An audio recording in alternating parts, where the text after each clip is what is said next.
Picture a clock that runs on 5 months of dark water and nowhere to go.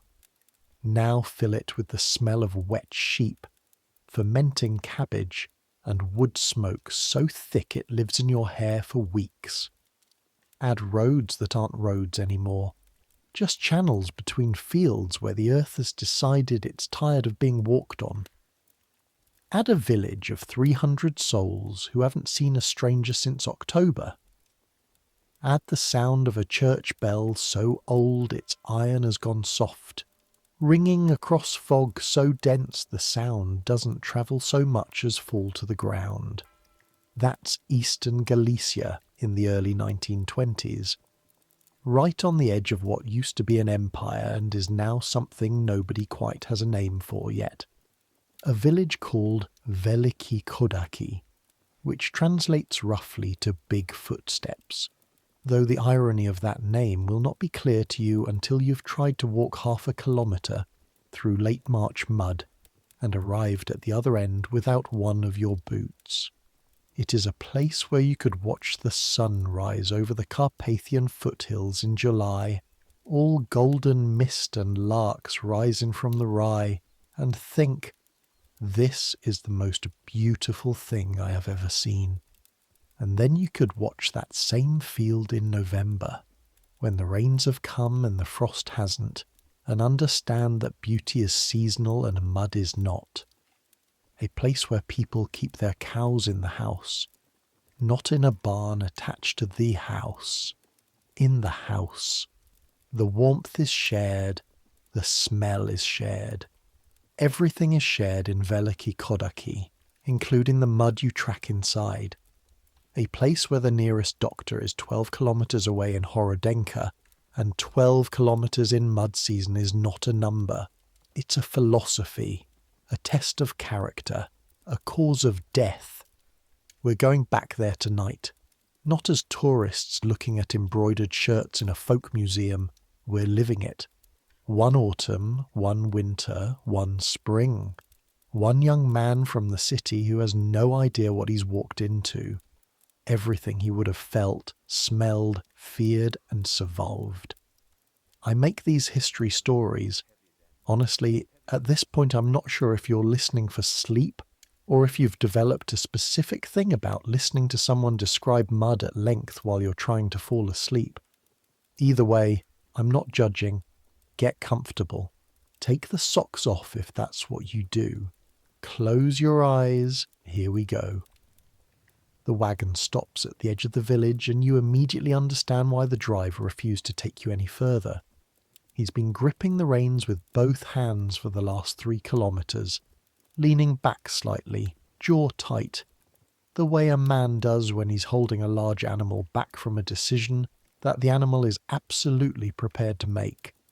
The horse, a grey gelding with a Roman nose and the expression of something that has been disappointed by humans before, keeps planting its front feet and tossing its head. The road ahead is not road. The road ahead is a suggestion of road, a memory of road. It is brown water and brown earth, so thoroughly mixed together that the difference between them is purely theoretical. This is where I leave you, the driver says. He doesn't look at you when he says it. You're 17 years old. Your name is Mykola Savchenko. You have come from Stanisław, which the Poles are now calling Stanisław, and your father still calls Stanislaviv, and your grandmother calls something else entirely depending on her mood. With one bag, a letter of introduction from your father to your uncle, and approximately no knowledge of what the next 8 months of your life are going to be. Your father sent you here because your uncle's hands have gone bad. That's how he described it at the kitchen table back in the city, over tea that had gone cold while he explained the situation. Vasil's hands have gone bad. He meant arthritis. He meant that your uncle Vasil Savchenko, who farms 6 hectares of black earth in Veliki Kodaki, can no longer close his fingers around the handle of a scythe without something in his palm grinding against something else in his palm in a way that makes a sound you'd prefer not to think about. His eldest son died at Caporetto. His second son is somewhere in America. So here you are. You climb down from the wagon. Your feet sink immediately, not deeply. You're on the edge of the mud, where the earth is still making an effort, but enough that you feel it. The pull, the slight resistance, the mud's opinion of your boot. The driver hands down your bag, tips his hat, turns the wagon around with a practiced competence that suggests he's done this before, at this exact spot, in this exact season, for a very long time. He leaves without another word. You stand on the edge of Veliki Kodaki, bag in hand, and look at the village. It is nothing like Stanisław. Obviously, you knew it would be nothing like Stanisław. Your father prepared you for this. Your mother cried, which was not preparation so much as information. But knowing a thing in the abstract is different from standing in front of it with the mud pulling at your boots and the smell coming at you. And the smell deserves its own sentence, its own moment of attention, because it is the first real thing about this place. The smell. It comes in layers, like everything here. The top layer is wood smoke, sweet and heavy, from probably 30 chimneys all going at once, the whole village burning whatever it can find to push back the October cold that is already arriving a week earlier than it should. Underneath that, the smell of wet earth, which is not a bad smell exactly, more like the smell of something large and old-breathing. Then, manure, horse and cow and pig and the specific sharp note of chicken, all of it mixed into the mud that coats every surface within 50 metres of every building. And underneath all of that, something fermented and vegetable and slightly sweet. The smell of cabbage being pickled, which is happening in every house in this village right now because it is October. And October means you fill every barrel you own with cabbage because by January you will need it. You stand there breathing all of this in. Then you pick up your bag, put one foot carefully into the mud, feel it grip your boot with what you will come to understand is its standard grip. Not violent, not threatening, just persistent. The grip of something that has been here for 10,000 years and plans to be here for 10,000 more.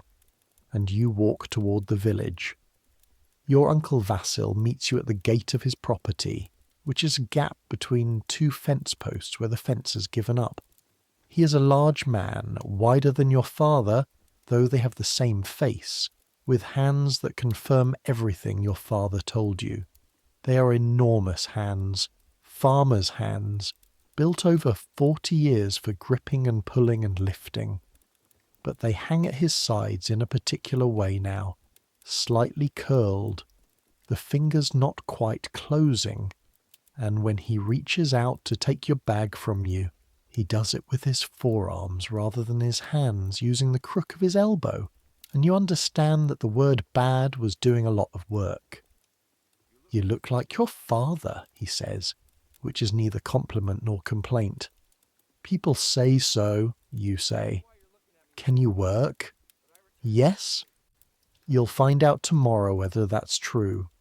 He picks up your bag, with his forearms, that same motion, and carries it toward the house, which is a low white building with a thatched roof and small windows that look like they're trying to minimize the information coming in from outside. Behind it, a barn, a vegetable garden that has been harvested clean, a compost heap that is steaming slightly in the cold air, a pen where 3 pigs stand in mud so deep they look like they're wearing it as trousers. 2 geese follow you to the door. They are not friendly geese. You decide not to make any sudden movements. Inside, the smell changes. It gets warmer and closer, the smoke from the clay stove. the specific smell of a house that keeps animals nearby and has for 100 years, the baked bread smell from your Aunt Oksana's oven, and underneath everything that fermented vegetable sweetness that turns out to be 2 enormous barrels of brining cabbage standing against the far wall, which you will walk past every day for the next 5 months. Your Aunt Oksana is a small, precise woman who moves through her house like she has memorized every inch of it, and trusts none of it to stay where it should be. She looks at you the way your father looks at a bill he wasn't expecting. "You're thin," she says. "I'm not," you say. "You will be," she says, which is not a threat so much as a prediction. She gives you a bowl of borscht. It is red and dense and smells of beet and dill, and something earthy you can't identify, but that you will later learn is dried mushrooms from the forest. You eat it standing at the counter because there is not enough room at the table for another person, and the bench that will become your sleeping place is currently serving as a shelf for onions. Through the small window you can see the light going. October in Galicia goes dark early and hard. One moment there's grey afternoon light, then there's nothing. The transition takes approximately 7 minutes. The wind picks up outside. The 2 geese, you now realise, are inside with you. That night, lying on the bench with the onions relocated to a basket and a sheepskin pulled over you that smells of lanolin, and many previous winters, you listen to Veliki Kodaki go to sleep around you. The cattle shift in the barn next door. Through the wall, which is one wall shared between the house and the attached barn, so that the animals' warmth can be pulled into the living space, you can hear them.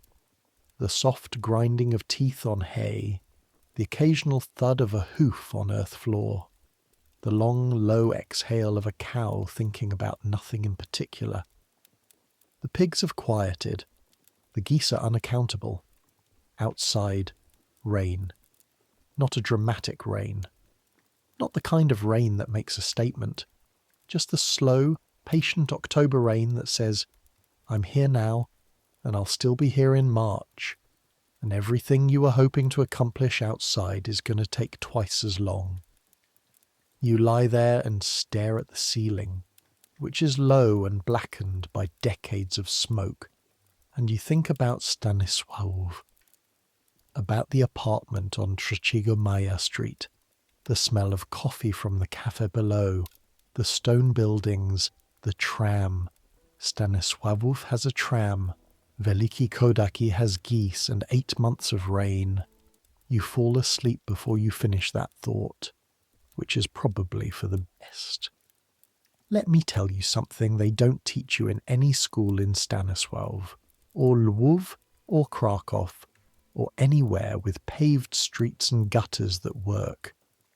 Mud is not uniform. You probably think of mud the way a city person thinks of it, as something unfortunate that appears on your shoe after a rainstorm and requires cleaning, a condition, a temporary state of affairs. In Galicia in October, mud is a landscape feature. It has geology. It has personality. It has moods that change with the temperature and the rainfall and the angle of whatever weak sun gets through in the afternoon. The mud around Veliki Kodaki is mostly black, because the soil here is Chernozem, black earth, the richest agricultural soil in Europe, which has the interesting property of being extraordinarily productive when it's dry and extraordinarily adhesive when it's wet. When the rains come in late September and the frost hasn't arrived yet to harden everything solid, the Chernozem doesn't just get muddy. It becomes a substance with real structural opinions. The mud in the main lane, the path between houses that passes for a village road, is ankle deep in October and knee deep by December, and only recedes because the frost eventually freezes everything into a pale grey hardness that is a different kind of terrible. The mud in the fields is deeper than the mud on the paths, but less dangerous because you can see it coming. You look at a harvested field in November and you know what you're dealing with. You can make decisions, you can go around, or you can accept what's going to happen to your boots, or you can not go at all.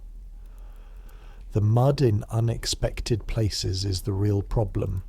There's a patch near the well on the north side of Pavlo Hritsenko's property where an underground spring comes up and has been doing so for as long as anyone can remember. In summer, this is useful. There's always moisture there. The grass is green.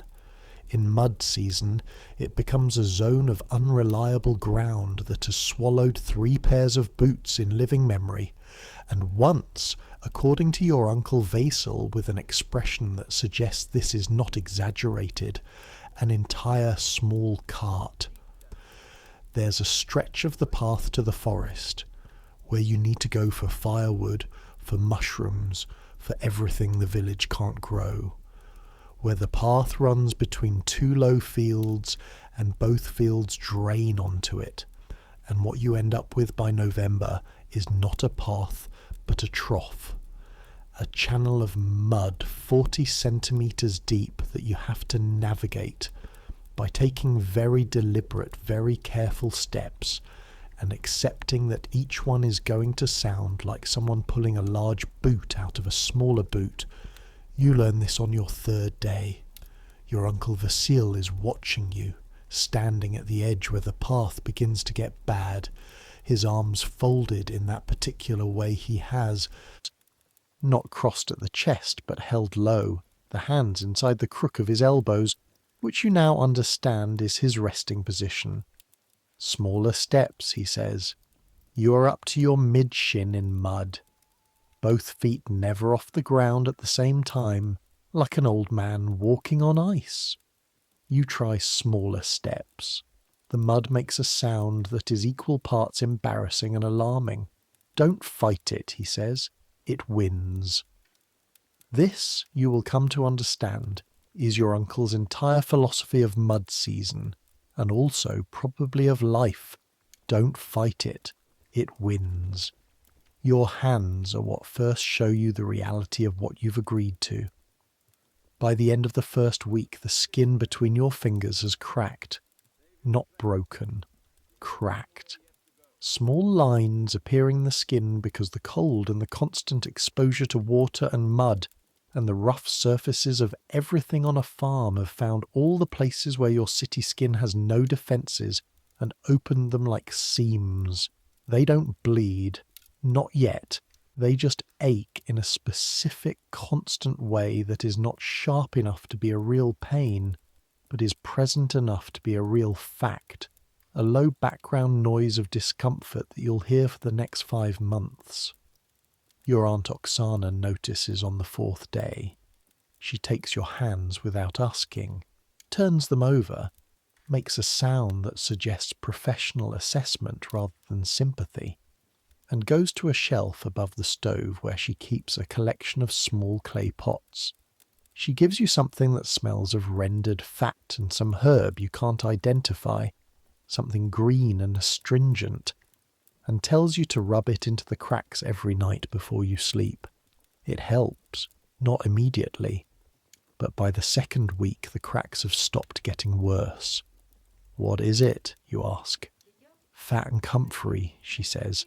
The same thing my mother gave my father, the same thing her mother gave her father. She replaces the pot on the shelf with the precision of someone who knows exactly where everything is. You'll need it all winter. You will. The tasks of mud season are specific and endless.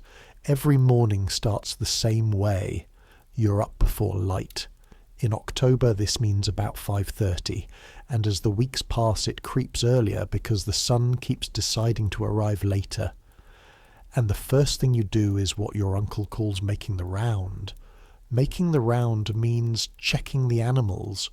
You go to the barn, which shares its wall with the house but has its own entrance that faces north and is therefore the coldest door in the world, and you check the 2 cows and the horse, a thick-necked brown mare called Zerka, Star, because of the white splash on her forehead, and the half-dozen sheep in their pen at the far end.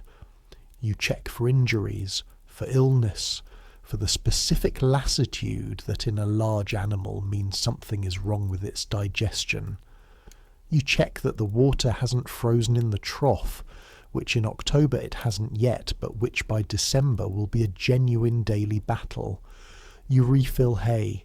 You clean the worst of the manure from the sleeping areas, loading it into a wheelbarrow that you then have to navigate across the yard to the compost pile, which means pushing a heavy wheelbarrow through mud while it tries to stop you at every wheel revolution.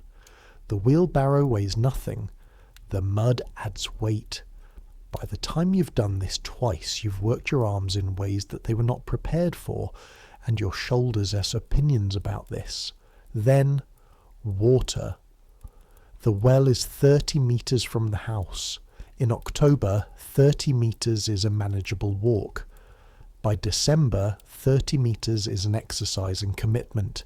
You carry 2 buckets on a yoke, a curved piece of wood that sits across your shoulders, a hook at each end, and you walk to the well, lower the wooden bucket, raise the wooden bucket, fill your metal buckets, and walk back. The yoke teaches your shoulders something new about their relationship to weight. Not the weight itself, the buckets are heavy but not impossible, but the weight in motion. Water moves, it sloshes. Each step creates a micro-oscillation that transfers through the yoke and into your shoulders and multiplies over 30 metres into something that arrives at the house as a deep ache that lives in the space between your shoulder blades and will not leave until spring. You do this twice a day. Then, firewood.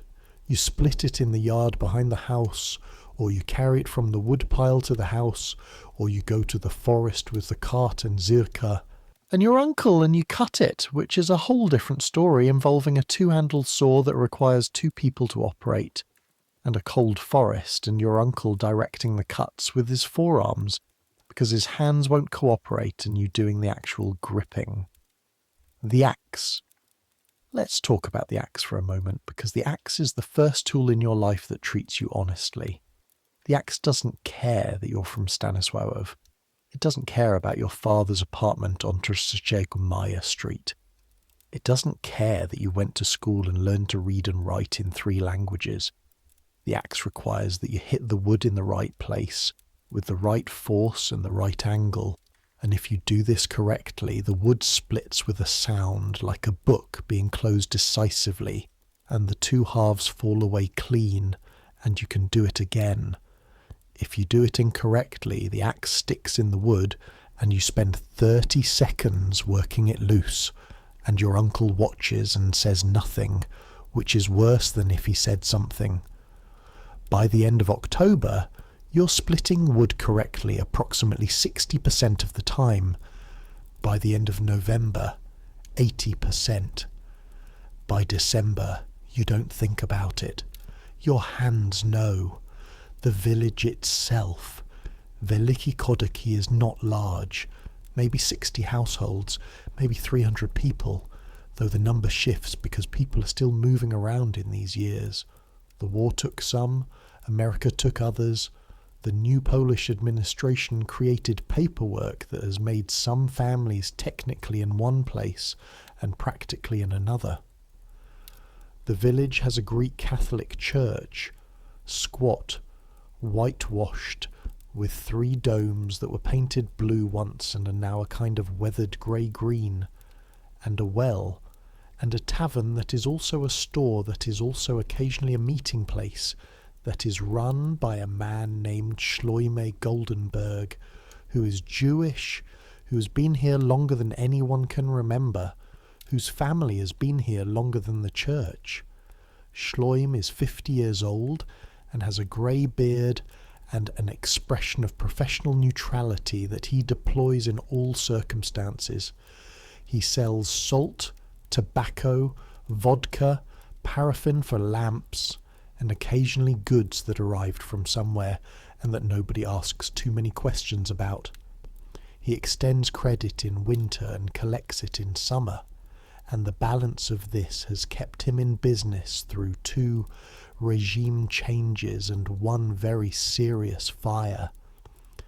The village has a blacksmith named Mikhailo, who is enormous and quiet, and whose forge is the warmest place in the village on a cold day. It has a school teacher, Panna Horova, Panna meaning miss.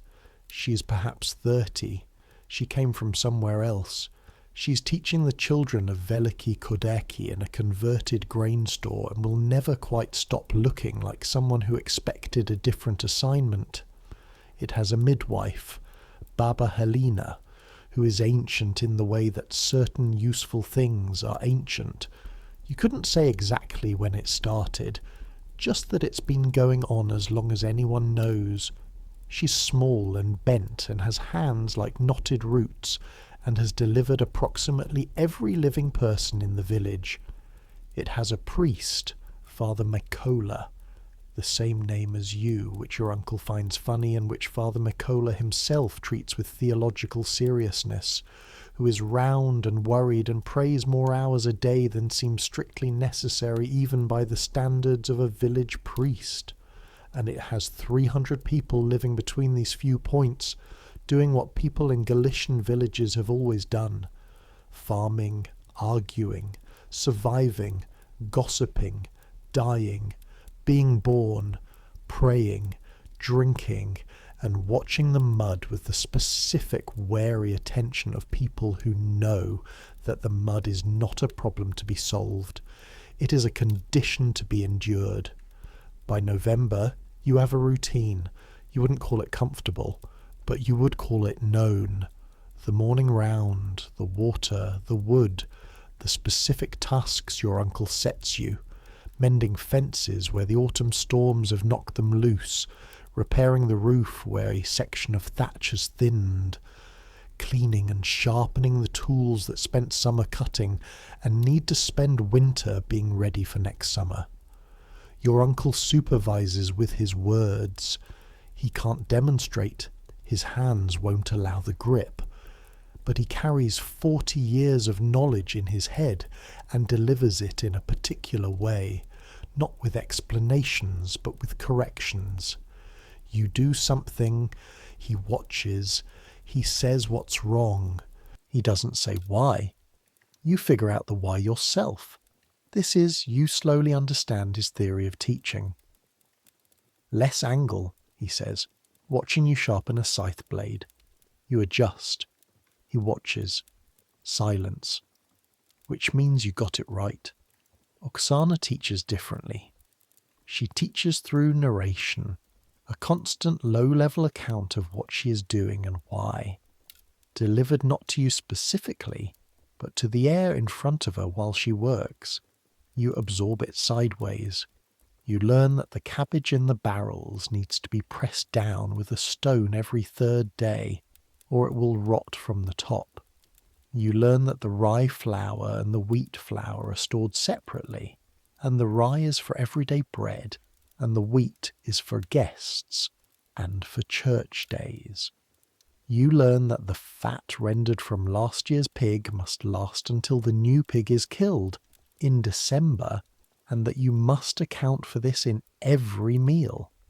You learn that everything in a farm household is accounted for, not in a ledger, not in writing, in memory, in a constant running calculation that lives in your aunt's head, measuring what there is against what there will need to be over the 5 months when nothing comes in and everything only goes out.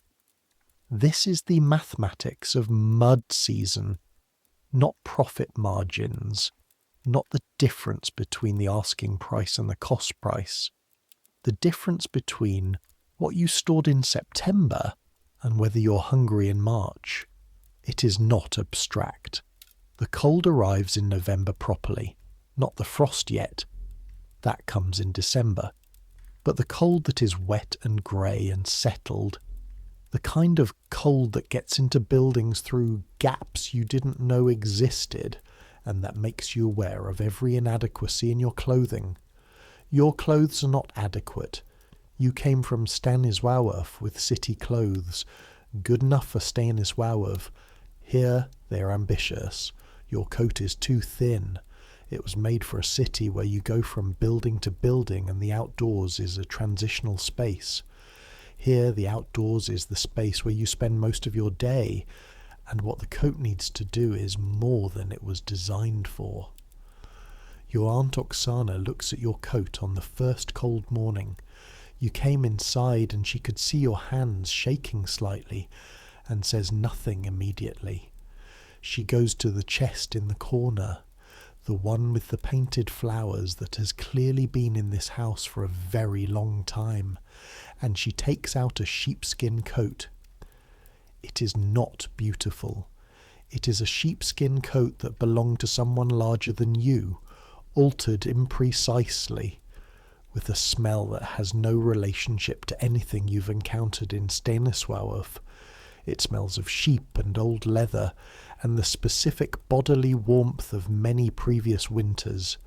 You put it on. You immediately understand what warmth actually means. It was Maxim's, your Aunt Oksana says. Maxim was the eldest son, the one who died at Caporetto. He won't need it. She goes back to the stove. You stand in the coat that belonged to your dead cousin, in this low-ceilinged house that smells of animals and cabbage and winter, and you feel what? Not grief, exactly. You didn't know Maxim. Not guilt for wearing a dead man's coat. Something more complicated than either. You button it up. You go back outside. The cold is still cold, but now it's manageable. Now you're dressed for where you actually are. The sounds of November. Veliki Kodaki has a specific acoustic signature in mud season that you slowly learn to read the way you might read a map. The geese announce the arrival of anyone on the road before you can see them. This turns out to be useful information, delivered loudly and without subtlety. The cows shift at night, and from the quality of their shifting you learn to tell the difference between normal nighttime restlessness and something that actually requires getting up and checking. A dull thud, normal. A repeated kicking sound, not normal. A sudden silence where there was movement, check immediately. The church bell rings 3 times a day, morning, noon, and evening prayer, and the sound of it carries differently depending on the weather. On clear days it rings bright and travels far. On foggy mornings it sounds muffled, dampened by the water in the air, reaching you as something worn and far away. On the coldest days it takes on a quality that is almost painful, the iron contracting in the cold, the tone going sharp. You know what the bell sounds like now. You know which ring is which time of day without counting. This is the kind of knowledge that arrives without announcement, that is simply there one morning where it wasn't before. The wind in the reeds at the edge of the stream that runs at the south side of the village. There's a stand of tall reeds there, dead now in November, and when the wind comes from the east it moves through them and makes a sound that is neither musical nor alarming, but that is present, a constant papery rustling that becomes part of the background of every outdoor minute. The mud itself makes sound. You learn this, walking through it, the specific wet sucking noise with each step, the volume varying with depth and consistency. A shallow crossing sounds almost polite, a soft pop repeated. Deep mud sounds effortful. The mud in the lane after 3 days of rain sounds like the village is engaged in some obscure slow-motion applause. The mud does not apologize for the noise it makes. Schloim Goldenberg's tavern store becomes important. Not for the vodka. Your uncle drinks very little, and your aunt has views about vodka that she expresses through silence, which is more effective than speech. but as the information centre of the village. In a village cut off by mud, information is currency. Who is sick? Whose cow went dry? Whether the road to Horodenka is passable or not, whether anyone has heard anything from Krakow or Warsaw about the new tax assessment, which everyone in Veliki Kodaki dreads with a specific dread that combines the universal human fear of authority with the particular Galician experience of authority having changed hands enough times that you've stopped trusting any of them. You go to Schleim's for salt the first time on your uncle's instruction. 20 grams of salt, which is all that's needed and which is priced accordingly. Salt in November, in a village at the edge of the mud season, is not cheap, but it is available, which is the more relevant fact. Schleim weighs it out on a brass scale with the deliberateness of a man who has done this 40,000 times and sees no reason to rush the 40,000 at first. He wraps it in brown paper with 3 precise folds. "You're a vassal's nephew," he says. Not a question. "Yes, Mikola." From Stanisławów. "Yes." He looks at you for a moment. Not unfriendly, assessing. "First mud season?" "Yes." "How are the boots?" You look down at your boots. They are city boots. They have been through 3 weeks of Galician mud, and they look like they've lived a harder life than their construction anticipated. "They'll hold," you say, without much conviction. Schleim's expression says he has opinions about this that he is professionally declining to share. He hands you the salt. He tells you what it costs. You pay with the coins your uncle gave you, which are the right amount, measured precisely, because your uncle measures everything precisely because everything is counted. "Come back when you need more," Schleim says. "I'll be here." This is, you will come to understand the truest statement anyone in Veliki Kodaki will make to you all winter. Schleim will be here. The mud will be here. The cold will be here. Everything else is variable. The forest runs along the northern edge of the village's farmland.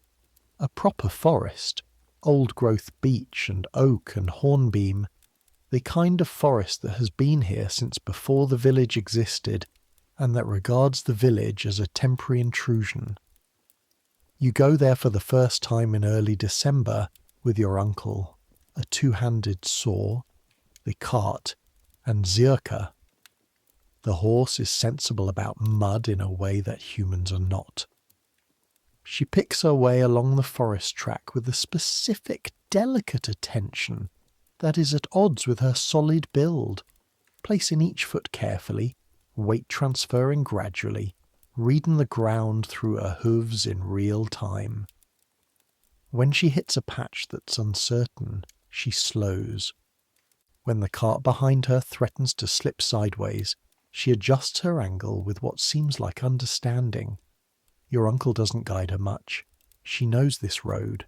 The forest itself, different. The mud is still there. It's everywhere. It is the defining fact of the landscape. But under the trees it has a different character.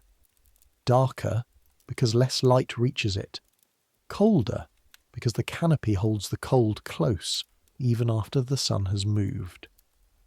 Denser with fallen leaves that have mixed into it over the months, the leaves not decomposed, just pressed, creating a layered texture that is slippery in a different way than open field mud. The smell changes too. Wood rot, fungi, something clean underneath, something mineral and old, the smell of a forest in winter that has nothing to do with humans and is not particularly interested in you. The trees are bare. Beech trees in December are silver grey, smooth-barked, and in the low winter light they look like they're made of something more permanent than wood.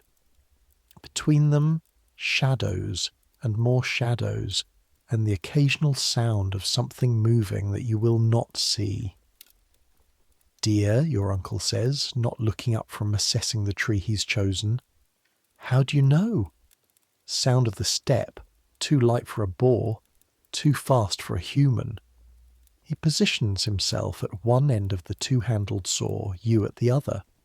He grips the handle with both hands, grimacing, because even this grip costs him something. You take the other handle. Push and pull, he says. Don't push harder than you pull. The saw goes into the dead wood he's chosen, a fallen beech, already dry, not a living tree, and you find the rhythm. Push toward him, pull toward yourself. The saw blade flexing slightly with each direction change, the dry sound of cutting through cold wood, the smell of fresh wood dust rising from the cut. It is hard work and it is simple work, and the combination of those two things produces something you don't have a word for yet, but which is the opposite of complicated. You cut for 2 hours, your breath makes clouds, your hands warm inside the work. The cold is still there at the back of your neck, at the tops of your ears, on the tip of your nose, but the work keeps the rest of you alive. When you load the cut wood onto the cart, the pieces are heavy in the particular way of good dense firewood.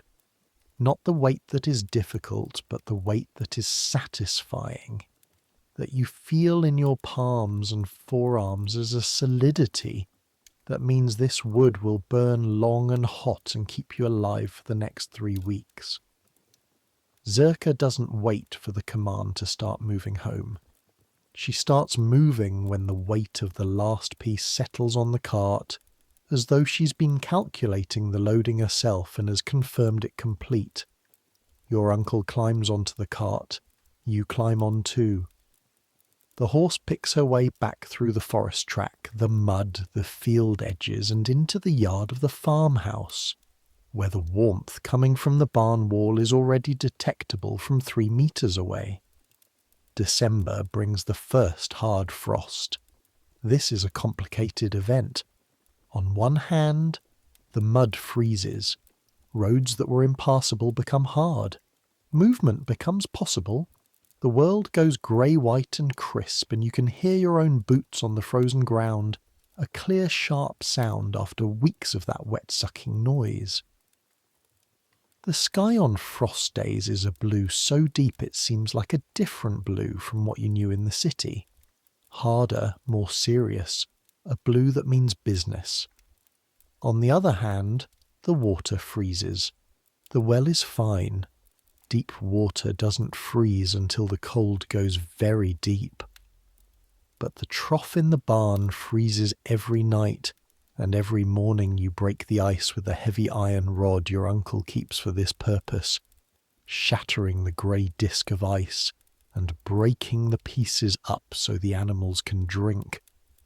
The piece of ice that goes to the bottom of the trough and must be fished out. The water that refreezes within an hour if it's cold enough. The stream at the south of the village, the one with the reeds, freezes in December and stays frozen until March. The reeds stop making their papery sound. The silence from that direction has a presence of its own. The pigs in their pen come in now, into the barn, adding their smell to the general animal warmth. They are not philosophical about this. They're annoyed in a pig-specific way that expresses itself through grunting and standing in exactly the wrong place. You carry more wood now. The frost means the stove runs hotter and longer. Every trip to the woodpile is across frozen ground that is, admittedly, better underfoot than the mud, but that has its own hazards. Ice under the snow, invisible, waiting. You fall once. On a Tuesday morning in December, carrying a full yoke of water, you step onto what appears to be solid frozen ground between the well and the house, and discover that the ground is not frozen there. It's a thin crust of ice over mud, and your left foot goes through, and your right foot slips on the crust, and you go down sideways. You do not drop. The buckets. This is the first thing you notice when you're lying on your side in the half-frozen mud with water soaking through the sheepskin coat. The yoke is beside you, the buckets are upright, and approximately 3/4 of the water is still in them. Your uncle is in the yard. He says nothing. You get up. You check the buckets. You assess that 3/4 of the water is enough. You carry it to the house. When you come back out for the next trip, your uncle is still in the yard. The patch by the south fence, he says. I know now, you say. Everyone learns it once, he says. Now you've learned it. December also brings the pig killing. This happens on a Saturday, on a day when the frost is hard and Mikhailo the blacksmith comes to help. Because this is the kind of work where neighbours come, and the work is returned in kind when someone else's pig-killing day arrives. You've never done this. You've eaten pork your entire life without thinking particularly hard about where it came from. This is one of those gaps that exist between city life and farm life. Not a moral gap, not really. Just a failure of understanding that you're now going to have corrected thoroughly and immediately.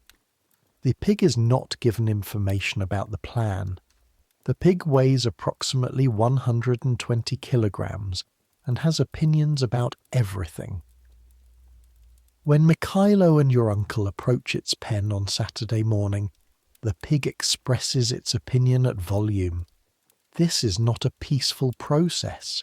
You help hold, because Mikhailo and your uncle need the help, and because this is the work that feeds you for the next 4 months. You hold. You try not to look at the pig's eyes. You do what you're told. When it's done, there's a moment of complete silence in the yard. Just the cold air and the steam rising and the smell of iron and heat together, and the whole village as background noise. Already knowing, because in a village this size everyone knows when it's someone's pig day. Then your Aunt Oksana comes out with a bowl and a ladle, and the work of making use of everything begins. And it is everything. Nothing is wasted, nothing is discarded. Over the course of a Saturday that turns from cold morning to colder evening, you learn that an animal that was 120 kilograms of noise and personality becomes, through your aunt's knowledge, things you would recognize and things you would not. Sausages and blood, sausage and lard, and the specific cuts that go into the brine barrel, and the cuts that go into the smokehouse your uncle built at the back of the yard. Your hands by the end of the day are red with cold and with work. They smell of blood and fat and smoke and the cold air. Every muscle you have is tired in specific ways from specific tasks. You eat that evening. Properly, I mean. Fresh meat, which you haven't had in 2 months. Your aunt makes something with the offal that would be easy to describe wrong, say offal stew, and a city person imagines something medieval and unpleasant, but which is, in actual fact, the best thing you've eaten since you arrived in Veliki Kodaki. The warmth of the stove, the smell of fresh sausage curing in the corner, the sound of the wind outside trying the walls. Your uncle pours a small glass of the homemade vodka, Samahon, literally self-run, which tells you something about its relationship to legality, and sets it in front of you. You have earned it, says the gesture. You drink it. It is terrible and warm and exact. January arrives, and January in Galicia in 1924 is a tutorial in the word long. The days are at their shortest. The frost is at its deepest. The mud has been replaced by frozen mud, which is an improvement in terms of navigation and a lateral move in terms of difficulty, because frozen ground is hard on feet, hard on axles, hard on everything. The village turns inward. This is literal. People leave their houses less. The radius of daily life contracts to the yard, the barn, the path to the well, the path to Schloims if necessary. The church on Sundays. where you all stand pressed together in a space that was built for 300 and currently contains 300, the combined body heat doing what the building's thin walls cannot. Inside your uncle's house, the days have a texture that is different from the autumn days. In autumn there was always something outside to be done, something that required going out even in the cold, some task that pulled you into the mud and the weather. January removes those tasks one by one. The fields are frozen, the wood is cut and stacked, the animals have their routines. Your uncle, whose joints hurt more in deep cold, does not create work for the sake of it. So there is time, not free time. The morning round still happens, the water still needs carrying, the fire still needs feeding.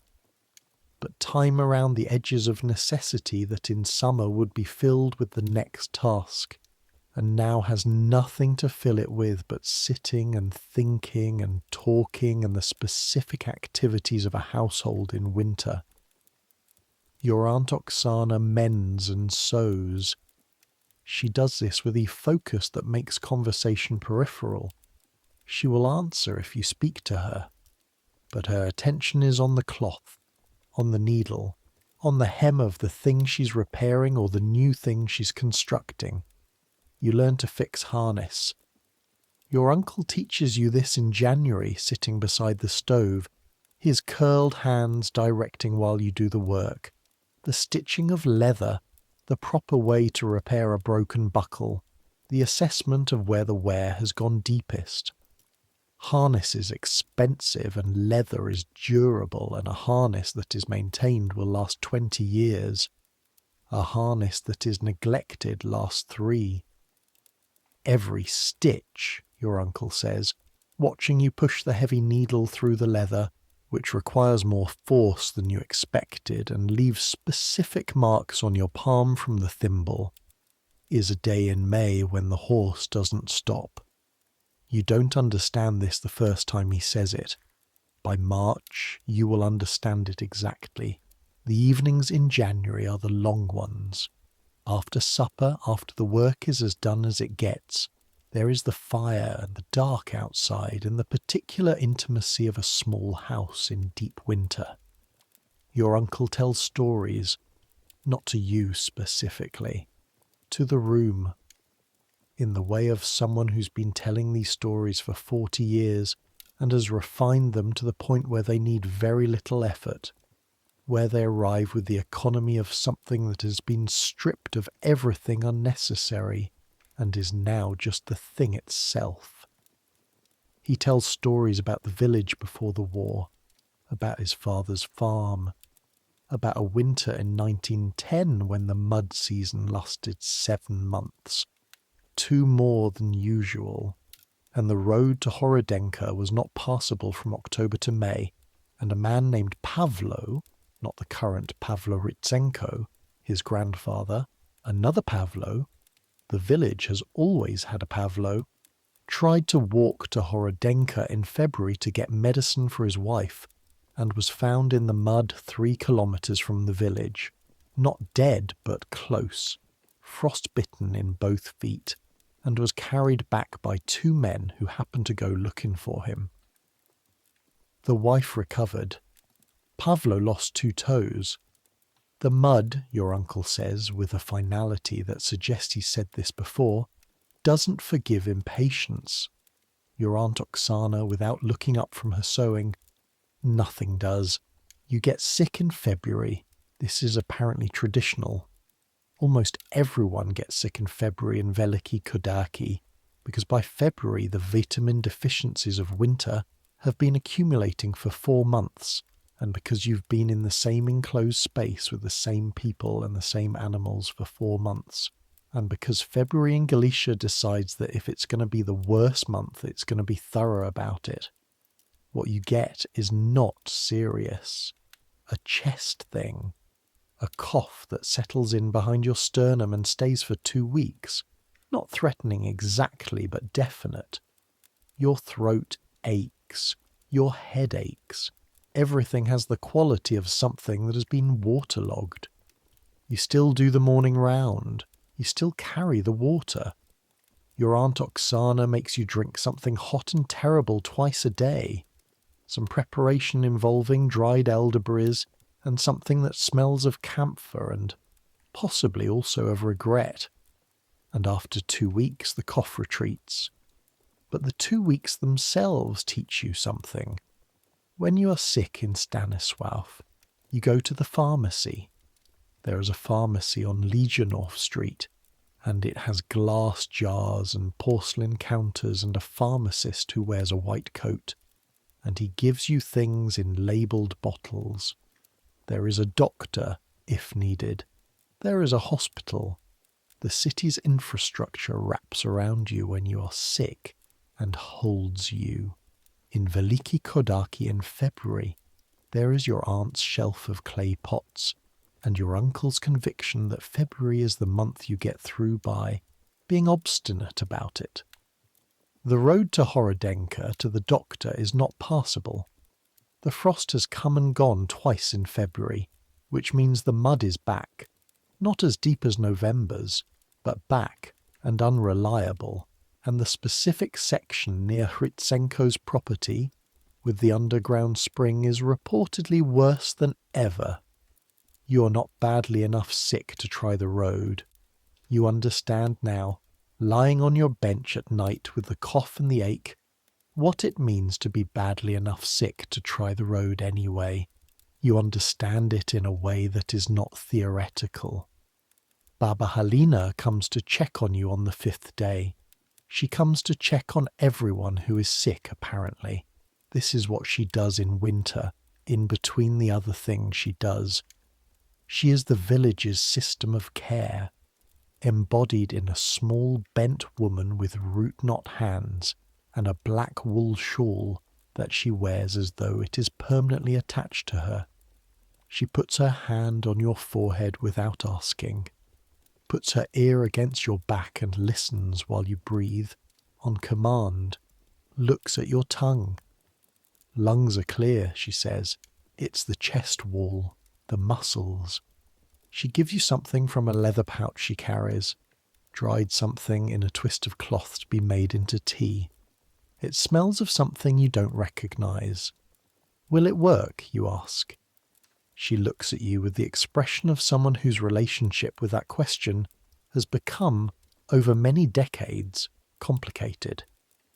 Drink it anyway, she says. You do. It doesn't taste bad. Slightly bitter. Something underneath that is almost sweet. On the 7th day your cough begins to diminish. The mud comes back. The deep winter freeze begins to relent in late February, as it always does. And by early March the ground is doing that ambiguous thing it does.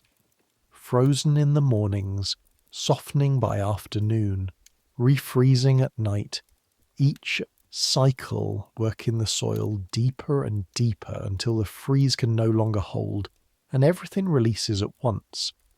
This is the worst of the mud. Spring mud is different from autumn mud. Autumn mud is bad. Spring mud is instructional. It contains the residue of an entire winter, the accumulated compression of 5 months, the water from snowmelt and rain, the specific looseness of soil that has been frozen and thawed many times, and has, at a structural level, given up all pretense of solidity. Spring mud moves. It doesn't just sit.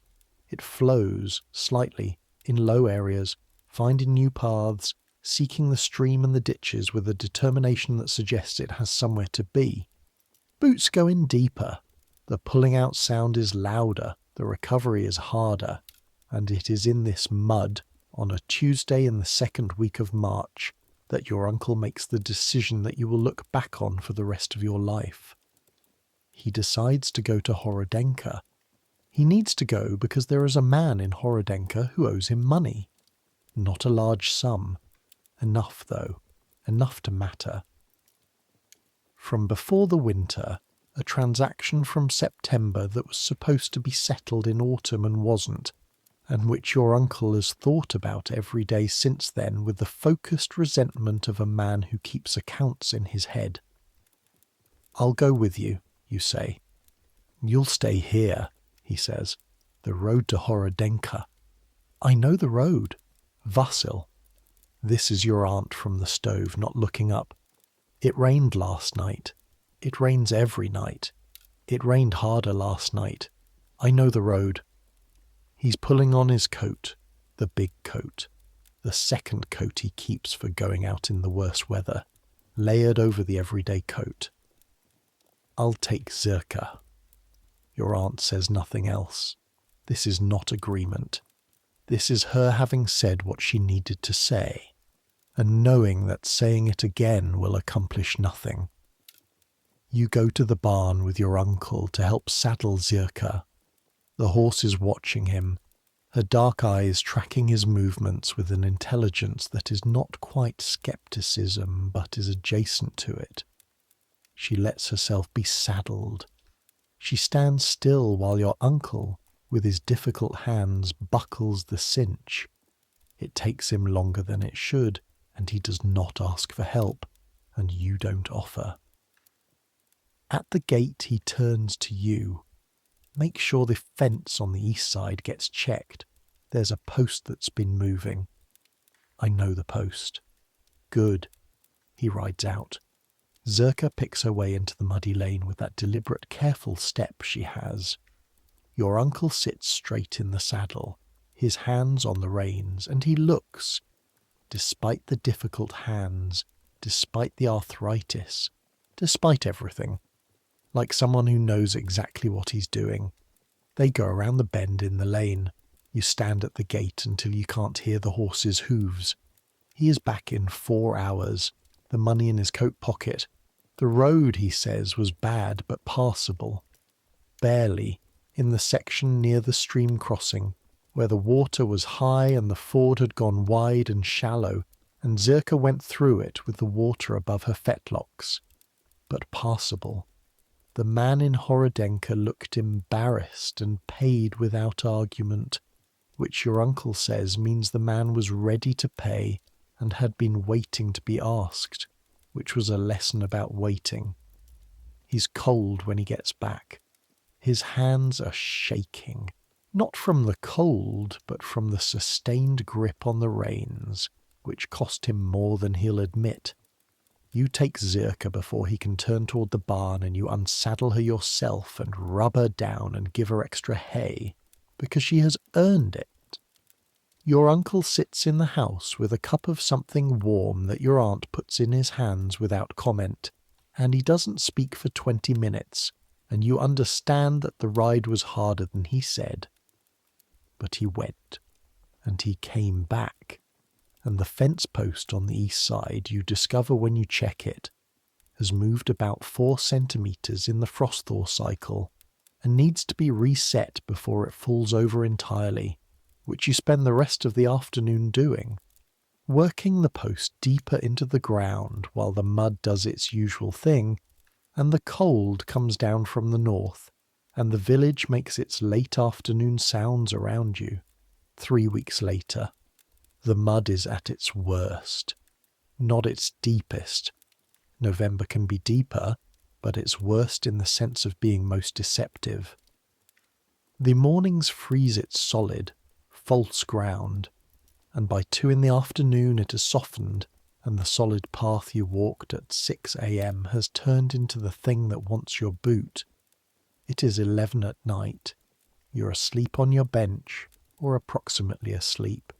The sleep of exhaustion, which is thick and not quite conscious, when the knocking starts. Not at your door, at the window above you. It takes 3 knocks before you properly wake up. The first 2 fold into whatever you were dreaming. The third one is sharp and close to panic. You get up, pull the sheepskin around your shoulders, go to the window. Outside in the dark, Dmytro Kovalenko. He is 23 years old. He farms the land 2 properties north of your uncle's. His wife is Olena, who is 20, and who's been carrying their first child since the autumn. His face in the faint light from the window is a particular shade of fear. Not the fear of something approaching that might be avoided. The fear of something that is already happening. "Baba Helena," he says, his breath making fog. "I need to get Baba Helena." "Where is she?" "She's on the other side of the stream. Her daughter's house. She's been there since yesterday." He pauses. The stream is over. From the melt. The bridge. "What about your wife?" "The baby's coming. It isn't going right. She needs..." He stops. He is 23 and he is terrified in the way of a person who has just understood that the world will not stop and wait for him to figure out what to do. Wait, you say. You go to your uncle's room. You knock softly. You hear him stir. Hear the particular sound of a man whose joints complain about sudden movement. You tell him. There's a silence. "The stream?" he says. "Over its banks," he says. The bridge floods every spring," your uncle says. He sits up. You can hear him. "The ford is 1/2 kilometre south, through Hritsenko's field." "Hritsenko's field," you repeat. You know what that means. The underground spring, the deepest mud in the village. "Can Dimitra go?" your uncle asks. "He should stay with his wife." A pause. "Can you go?" your uncle says. You put on everything you have. The sheepskin coat, a second pair of socks, the heavy ones, your boots which have survived the winter and which you now oil and tighten the laces of with deliberate care. The scarf your aunt made wrapped twice around your neck, a hat pulled low. Your Aunt Oksana is up. She goes to the lamp, a fat lamp, oil. The light it throws is yellow and limited, but it's a light, and she lights it and hands it to you. "Stay on the ridge of the field," she says. "Not the middle. The edges drain better." She says it without drama, just information. "I'll go through Hritsenko's field to the ford, cross, find Baba Helena at her daughter's house, come back the same way. Go directly," she says. "Don't stop. Don't look for a better path. You'll find worse." She presses something into your coat pocket. You don't look at what it is until later. It is a folded cloth with a lump of hard cheese and a piece of bread. You go out. The night is cold and dark and the mud is specific, not theatrical, not the mud of stories, of exaggeration, just the mud. The fact of it, underfoot at 11 at night in late March, which is its worst month. You start down the lane and the mud is ankle deep here, the frost having loosened all the frozen crust that held it back in the evening. Your boots go in, come out. The sound, that wet, deliberate, rhythmic noise that is the sound of March in Galicia. You carry the lamp low to see the ground ahead. The circle of yellow light shows you a metre of terrain, constantly. The dark beyond that circle is absolute. The lane to Hritsenko's field, left at the Kovalenko house, where you can see a light in the window, and feel, without seeing, the particular tension of a house where something is happening and the outcome is not settled. South along the fence line, the ground changes. You're off the lane now onto the field edge, and your aunt was right. The edge is better, firmer. The drainage of the field sends water away from here, not toward it. Your steps less deep here, the mud merely demanding rather than implacable. You walk quickly. The lamp flickers in the wind. Hritsenko's field. You know it. You have walked past it 100 times in the last 5 months. You know where the underground spring is. You know the shape of the field. In autumn you watch the men harvest the beets from it. A slow procession of bent backs and muddy hands. In winter you saw the frost turn it flat and pale. Now it is March, and the spring has been feeding water up from below for 3 days, while the melt comes down from above, and the section you need to cross, the section between the fence line and the ford path, is the worst ground in the village. You stand at the edge for a moment. The lamplight shows you something dark and uncertain, not moving exactly, but not still either. Smaller steps, your uncle said. Both feet never off the ground at the same time, like an old man walking on ice. Don't fight it. It wins. You step in, ankle deep, immediately. The cold comes through the leather of your boots instantly. Not wet, not yet, but the cold itself conducting through the sole, the insole, the 2 pairs of socks. Step, step. The mud here is not the sucking noise mud of the lane. It is quieter, deeper. It grips around the boot and pulls, not suddenly, not with drama, but with persistence. Every step forward requires a conscious decision about the one after it. Where to put the next foot, how much weight to transfer, when to move. You move the lamp low, reading the ground. Darker means deeper, lighter means firmer. You angle toward the lighter patches the way you would angle toward clear water in a flooded room. 10 meters. 20. Your left foot finds a pocket, a place where the underground spring has come closest to the surface, where the ground is not ground at all but a thin membrane over water, and goes into mid-shin. You stop. Do not pull. Do not panic. You put the lamp down on the nearest solid-looking patch. You put both hands on your left knee. You ease the foot back the way it came, feeling the mud release reluctantly, the boot making a sound that is almost a groan. You retrieve the foot, both feet on solidish ground. You breathe. The lamp flame is perfectly vertical, which means the wind has stopped, which means you can hear the stream. Not close. The ford is another 100 meters, but present. Water moving high and fast, the sound of spring thaw. You pick up the lamp, you go round the pocket, wider than you'd like, but around it, 30 meters, 40. At the 50-meter mark, the ground firms slightly, and you understand you've crossed the worst of Ritsenku's spring. You walk faster. The ford path is ahead. You can feel it underfoot, the subtle hardness of packed earth that human feet have been using for decades. The ford itself, the stream is over its normal width by perhaps 2 meters on each side.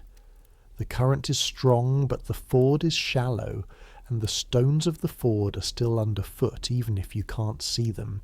You test each step. Cold. Water over your boot tops. Cold, immediate, total. That specific cold of spring melt water that has been ice approximately 4 days ago. 4 steps across. The other bank. Baba Halina's daughter's house is 3 properties past the ford. You find it by the lamp in the window. You knock. The daughter, Yarina, a woman in her 30s, broad-faced, alarmed by the knock, opens the door and looks at you with the expression of someone expecting bad news. Olena Kovalenko, you say.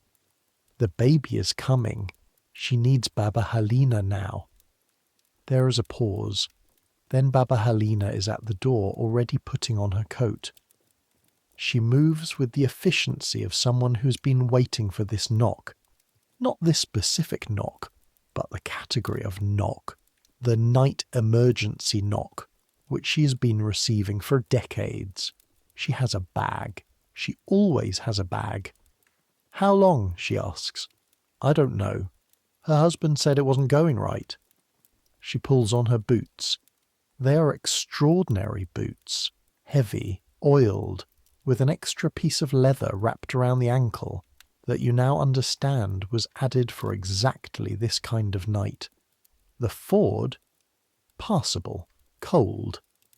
She makes a sound that suggests this is no worse than expected. She says something to her daughter, who goes back inside. She comes out, closes the door, looks at you. "Let's go," she says. The walk back is different. Not the mud. The mud is the same. Not the distance. The same 100 meters through Hritsenko's field. But the nature of it has changed, because now you're not alone, and the person with you is 80 years old and carries a bag of medical necessities and walks with the stick and moves through the mud with a confidence that is either accumulated knowledge or genuine fearlessness, and you cannot tell which. You slow to her pace. She moves with the old man on ice method your uncle described, but perfected. Small steps, weight forward, testing each purchase before committing to it, the stick going in first to check depth. She is faster than she looks. At the underground spring section, the pocket you went around on the way there, you stop and show her. She looks at it, looks at you. "Around the left," she says. "I came around the right." Left is shorter. You go around the left. She is correct. The ford. You go first to verify the depth. The water is the same cold as before, maybe slightly higher. The melt doesn't stop at midnight. You wade across. You turn. Baba Helena crosses without pausing. The water comes to mid-calf on her. She doesn't break stride. She doesn't change expression. She has done this before. This is the ford she has crossed for 50 years on exactly these kinds of nights, and it could be worse, and she knows what worse looks like. Olena Kovalenko's child is born at 2 in the morning. You know this because you are in the yard outside the Kovalenko house, sitting on the fence post you repaired last autumn, in the cold, and at 2 in the morning there is a sound from inside the house that is not human emergency but human arrival. A cry, high and complete. The first sound a new person has ever made. You sit on the fence post in the March mud and cold and you hear it. Dmitro Kovalenko comes out 20 minutes later. He looks like a man who's been scraped hollow and then refilled with something he doesn't have words for yet. "A girl," he says. "They're both fine." He looks at you. His eyes are doing something complicated. "She said you came through Hritsenko's field. There wasn't another way?" He looks at you for a moment. Then he nods, once, the way men in this village nod when they mean something they're not going to say out loud. You nod back. You go home through the lane, in the mud that is exactly as bad as it was 2 hours ago, and that is right now, perfectly fine. Spring arrives the way it does in Galicia. Not all at once, not dramatically, but in increments that you begin to notice before you believe them. A morning in late March when the frost doesn't harden properly, when by 9 a.m. the ground is already going soft and stays soft all day. Then a week when the temperatures creep above freezing every afternoon and only go below at night. Then the mud reaches its maximum, that final absolute spring mud, the mud of full thaw, which is as bad as mud ever gets in Veliki Kodaki. And then slowly over 2 weeks the sun starts to do what it hasn't done since September. It dries. The black earth begins to show its surface again, first on slopes where water runs off, then in the fields as the drainage works the water away, then on the paths themselves. You notice it first in your hands. The work changes. The cracking begins to heal. Not quickly. Skin that has spent 5 months in constant contact with cold water and rough surfaces doesn't recover overnight, but the direction of change reverses, and the cracks stop opening new ones, and by mid-April your hands are merely rough rather than specifically painful. You notice it in the sounds. The reeds at the stream begin again, a small tentative rattling. as though uncertain of their welcome. The geese, which have been subdued all winter, not quiet, the geese are never quiet but subdued, become aggressive and territorial in the way of things that have been confined and are now reconsidering their options. You notice it in the light in April. You have been in near darkness, not literally. The sun is there even in winter, but low and pale and at an angle that doesn't touch anything with warmth since October. And now the sun is higher.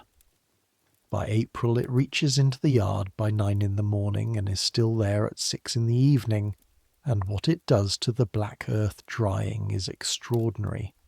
The fields go from brown-black mud to black earth, with highlights, and the highlights catch the low morning light and make the whole landscape look like something someone painted with the intention of showing you what it is. This is the agricultural heart of Europe, the Chernozeum, the soil that fed an empire. In April, when the mud has retreated and the sun is on it, you understand the word black in a way you didn't before. It is black with life, black with the accumulated organic matter of 10,000 years. It is the richest soil you will ever walk on, and it is beautiful. Your uncle stands at the field edge on a morning in late April looking at his 6 hectares. He is calculating, you understand, not profit margins, when to plant, how the soil feels underfoot, whether the drainage has worked, whether the ground has the particular quality it needs to have, the specific combination of temperature and moisture and structure to receive the seed. He kneels down, carefully, the joints, and takes a handful of soil and brings it close to his face and smells it. He puts it back. He stands up. Thursday, he says. For planting? Thursday. The planting. You have been told what it is. You have never done it. Thursday comes clear and cold in the morning and warm by noon, the exact conditions your uncle was reading for. He comes out with the seed, rye, mostly, from the sacks in the barn that have been waiting since last autumn's harvest, and you begin. And the planting is something else, because after 5 months of mud season, after 5 months of the ground being enemy territory, of every step being a negotiation, of the whole outside world being a thing to be endured, the ground is now your partner. The furrows your uncle makes with the horse-drawn plough open the earth in long, clean lines, the soil curling back, and the smell that comes up from those furrows is the smell that was underneath the mud all winter, the living smell, the black earth smell. You walk behind the plough with the seed, hand sowing, which means taking seed from the sack at your side and throwing it in the arc of motion that you've been shown, the gesture that farmers have been making in these fields since before the village had a name. Your arm learns the rhythm of it within an hour. Swing and release, the seeds falling in the arc, the earth receiving them. It is a physical motion that connects you through the gesture itself to every person who has ever planted this field. You're doing the same thing with the same action in the same black earth, and the motion is so old that your body finds it natural within the hour, as though somewhere in the physical memory of human movement it was already there, waiting. On the Sunday after planting begins, Father Mikola gives permission. He gives permission because your Aunt Oksana asked him, and because your aunt asking Father Mikola for something is an event that has the properties of a gravitational force, and because even a village priest understands that a young man who's been through 5 months of mud season has earned a little elevation. The church tower, the church of Veliki Kodaki, Saint Dimitros, Greek Catholic, whitewashed walls, 3 small domes, A tower on the west end that was added in 1847 by a priest who wanted to see further has a ladder inside that leads to a platform just below the bell. The bell is cast iron, the size of a large man's torso, and it is old enough that no one knows exactly how old it is. Father Mikola says 1680. Schloim Goldenberg says older. Baba Helena says it was here before everything else, and might have been a different bell once. The ladder is narrow and the rungs are worn smooth in the middle by 140 years of feet. You go up carefully, one rung at a time. The tower walls close on each side. The smell of old stone and dust and the faint metallic smell of the iron bell above you. And then you are through the hatch and standing on the platform. And this is the view. The Carpathian foothills are to the south. Not mountains exactly. Not yet, not here. But the suggestion of mountains, the country folding up in that direction, the hills blue-grey with morning and still carrying snow on the highest points. On a clear day, your uncle told you, you can see the real Carpathians. Today is nearly clear. In the far south, just visible through morning haze, there are shapes that are not hills. That's the edge of the world that Galicia knows. To the north, the plain. Flat land, black earth, a patchwork of fields in various stages of spring. Some already ploughed and planted, showing the dark regularity of furrows. Some still waiting, lighter coloured, the frost-loosened surface catching the morning sun at an angle that makes each field look slightly different from its neighbour. The stream threads through. You can see where it went over its banks in March, the pale silt lines on the meadow, the flattened grass. Already, 2 weeks later, the grass is rising again. The stream is back within its banks. The evidence of the flood is fading. The village itself from above. It is smaller than it feels from inside. 60 households, the church, Schloim's store, the blacksmith's forge. You can see the smoke from it. Even on Sunday morning, Mikhailo has a fire going, the habit of it. The lane between the properties, which from up here looks like a dark thread, still muddier than the surrounding ground. Your uncle's house, the white walls, the barn attached at the back, the yard where you split wood and where the pig met its fate in December, the garden, which your Aunt Oksana has already started turning, a square of darker earth within the paler yard. You stand on the platform and look at all of this. You've been in Veliki Kodaki for 6 months. You arrived in October with a bag and a letter and no idea of what was coming. You're still here in April with, what? Different hands, different boots, a body that has learned things, a mind that knows things about mud and frost and harness stitching and the particular sound of a horse on solid ground versus uncertain ground. You are not from here, but you're not a visitor anymore either. The bell is behind you. One of Father Mikola's church boys rings it from below, pulling the rope, and the bell swings, and the sound it makes at this distance, you're right beside it, which is a different thing from hearing it across the village, is immense and physical. You feel it in your chest, in your teeth, in the specific vibration of the iron railing under your hands. The sound goes out over the village, over the fields, south toward the hills. Somewhere out there, people hear it and know what it means. You stand here until your ears stop ringing. Then you stand a little longer. There is a conversation with Schloim Goldenberg in late April that you will carry for a long time. You've gone for salt again. More salt.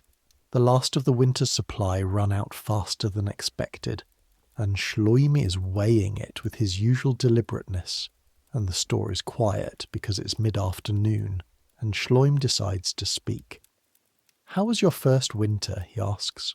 "Hard." But you stayed. Where would I have gone? He looks at you over the scale. Anywhere.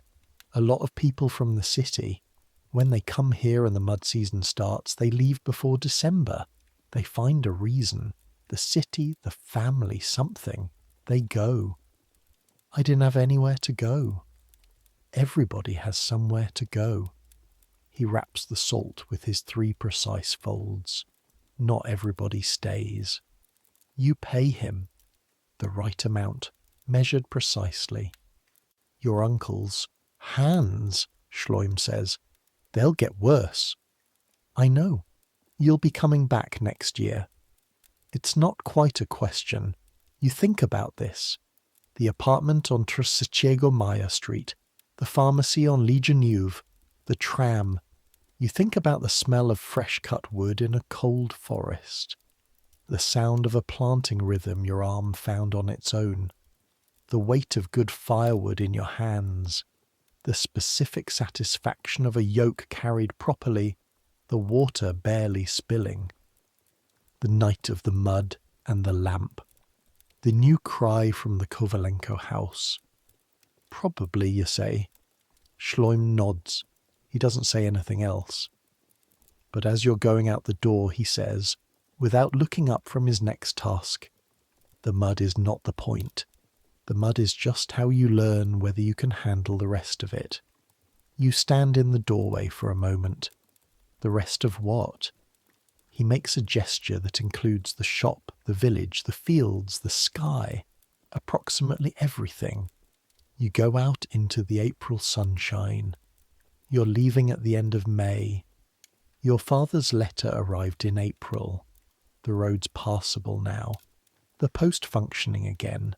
Stanisław reconnecting itself to Veliki Kodaki through the medium of a postal carrier who does the 12 kilometres 3 times a week when the mud allows. Your father writes that there is work for you in the city, that a friend of his has agreed to take you on as a clerk in his law office, that this is an opportunity and should not be missed. You have written back. You have said you'll come. Your uncle says nothing about this. He is by May spending more time in the fields, directing planting with his voice since his hands won't direct tools. He has taken on Dmytro Kovalenko's son, a boy of 15 named Boden who is large and willing and learns by watching to do some of what you've been doing. The transition has begun before you've left. Your Aunt Oksana makes the food for your departure with the same precision she brings to everything. Hard cheese, twice-baked bread that will last a week, dried mushrooms wrapped in cloth, which she says are for your mother, who she has never met. On your last evening you sit in the house after supper with the door open to the May warmth, which is real warmth now, the kind that doesn't require the coat, and you look at the space you've been living in for 7 months. The low ceiling, the clay stove, the 2 barrels, one empty now, the last of the winter cabbage gone in March, the shelf with Oksana's clay pots of remedies, the harness you spent January repairing, hanging from a hook, the new stitches exactly where your uncle showed you they needed to be, the bench you've slept on, which has taken on the shape of you, or perhaps you have taken on the shape of it. The geese outside doing their evening audit of the yard. Your Uncle Vasil is at the table with a cup of tea, the steam rising. You think about what to say. He gets there first. You worked, he says, not looking at you. You worked when you needed to, and you didn't complain about what needed doing. A pause. That's not nothing. You understand that this is the most your uncle has ever said to you in a single speech. The harness, you say, the stitching on the left bridle cheek. I'm not sure I got the tension right. I checked it, he says. It's fine. He drinks his tea. Will Zerka be all right, you ask? For the planting without... Zerka is always all right. Zerka will outlast everyone in this village. The horse in question can be heard through the shared wall. shifting weight from foot to foot, the comfortable sound of a large animal at rest. You sit with your uncle in the house where you've spent 7 months, with the May evening coming in through the open door, and neither of you speaks for a while, and it doesn't need filling. You leave before the heat of the day. The road to the junction, where the cart will take you toward Horodenka, is dry, actually dry. The packed earth of the lane is not mud, it is earth, firm and pale brown, with only the shadows of its mud-seasoned geometry remaining, the ruts of wagon wheels, the soft depressions where boots went deepest, the record of the winter written in the ground, already beginning to be erased by sun and traffic. You walk it with your bag. The village is going about its May morning, smoke from chimneys, cows already out on the spring grass, someone at the well, the Hritsenko boy, you think, drawing water, the geese of various households doing their morning patrols. Panna Horova, the school teacher, is walking toward the grain store school with a pile of papers under one arm and the expression of someone organizing a thought. She nods to you as you pass. Shloim has his door open. He is sweeping his threshold, which at this time of year is actually dirt rather than mud, an annual novelty. He raises his hand as you pass and you raise yours. Mikhailo at the forge, already at work, the hammer sound coming from inside. The smell of hot metal and the specific mineral smell of coal smoke, different from wood smoke, a sharper thing.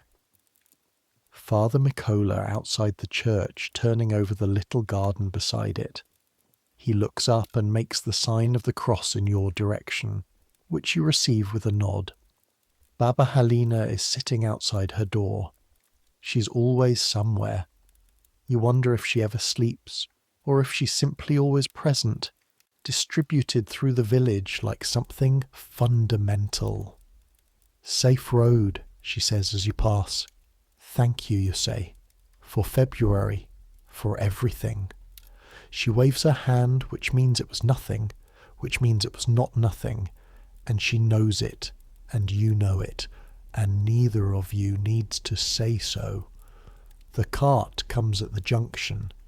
The driver is a different one from October, a younger man, his horse a bay with better manners than the gelding that wouldn't cross the mud 7 months ago. You put your bag up. You take your seat. The cart moves off toward Horodenka, toward the road to Stanisław, toward the city. The road is dry. The fields on each side are green with spring rye. The first 6 weeks of growth, the shoots coming in dense and even, the black earth between them barely visible, the whole landscape doing what it does between May and September, which is growing things, which is why people live here and have always lived here. You watch it pass. The village shrinks behind you. That night you sleep in a room in Horodenka, an inn, a real bed, with a proper mattress and a window that looks onto a paved street. Below, the sound of hooves on stones, a conversation in Polish from somewhere, the smell of the city, coal smoke and horses and the bakery 2 doors down. You lie on your back. Your body is different than it was in October, not dramatically. You're not a different person, not transformed in some storybook way. But you're heavier in the right places, the places that work. Your hands are rough in the specific way of hands that have spent a winter doing real things. Your shoulders carry a different quality of tiredness than the tiredness they carried in Stanisław, which was the tiredness of sitting and thinking. This is the tiredness of having moved through the world. You close your eyes. The sounds of the inn around you, the movement of other guests, the horse in the stable below being settled for the night. You think about the mud. You think about standing at the edge of Hritsenko's field at 11 at night with a lamp, calculating the path through the worst ground in the village. You think about the pulling sensation around your boot, the cold of the stream water, the cry from the Kovalenko house. You think about the harness on the wall, the stitching you spent January learning and whether the tension was right. Your uncle said it was fine. Trust it. You think about the view from the church tower, the fields in early morning, the furrows catching light, the hills in the south with their suggestion of mountains. You think about Baba Helena crossing the ford at midnight without breaking stride. You think about your Uncle Vesil taking a handful of black earth and bringing it to his face and saying, Thursday. You think about the axe, the way your hands know it now. There is something you understand tonight that you did not understand in October. The mud season is not the problem. The mud season is the condition.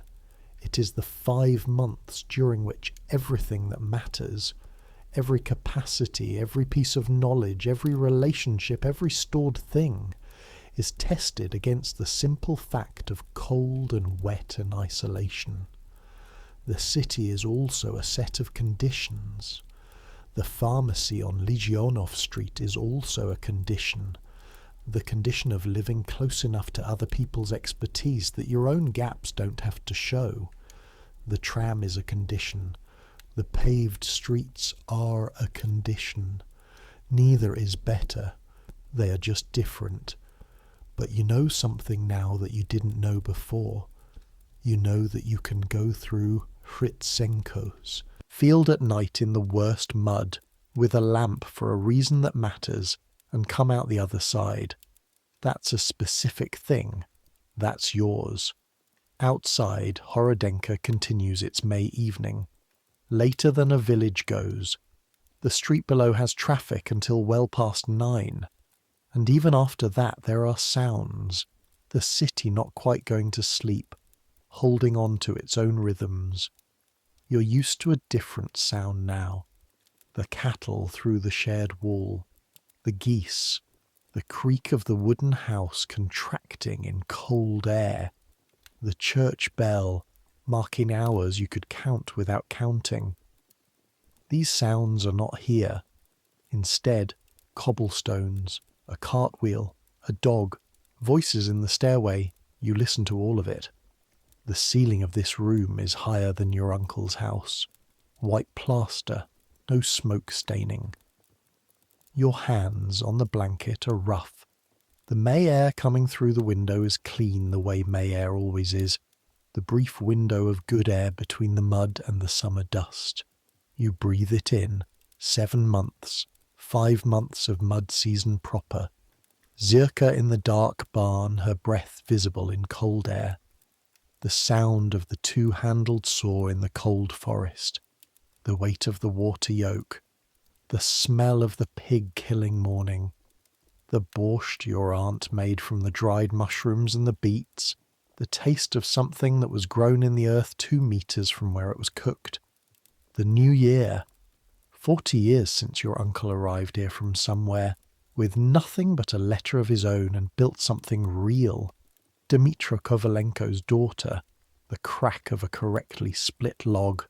Tomorrow you will take the road to Stanisław, your father's friend's law office, a desk, paper, polish, a city. You will go back to Veliki Kodaki in October. You know this with the certainty that some things arrive at once, complete, not because there's nowhere else to go. Because the underground spring in Hritsenko's field is still there. Because your uncle's hands will not improve. Because Bohdan Kovalenko is 15 and willing, but doesn't yet know the patch by the south fence, the one that moves in the frost-thaw cycle, the one that needs resetting before it falls. Because some things are yours now. The sounds of Horodenka slow. The cart that went past twice doesn't go past a third time. The voices in the stairway have gone somewhere else. Outside, only the dog, intermittent and unrecommitted. The May night is not cold, not warm either. Something in between. The temperature that the body doesn't have to argue with. Your eyes close. But before the May departure, before the inn in Horodenka and the clean ceiling, there was October. There was that first Saturday in October when your uncle sent you to Horodenka alone for the first time. He said it simply, the way he said everything. At breakfast, without looking up from his cup, "Go to Horodenka today. There's a market. We need roofing nails and a new draw knife. And if Yurko Fedorenko is there, pay him the 4 hryvnias we owe him from September." He slid a piece of paper across the table. The list. 3 items, written in a hand that was large and slightly uneven. The handwriting of a man whose formal education stopped at 14. How will I find Fedorenko? He has a stall near the grain scales. He sells ironmongery. You'll smell the metalwork. How will I know him?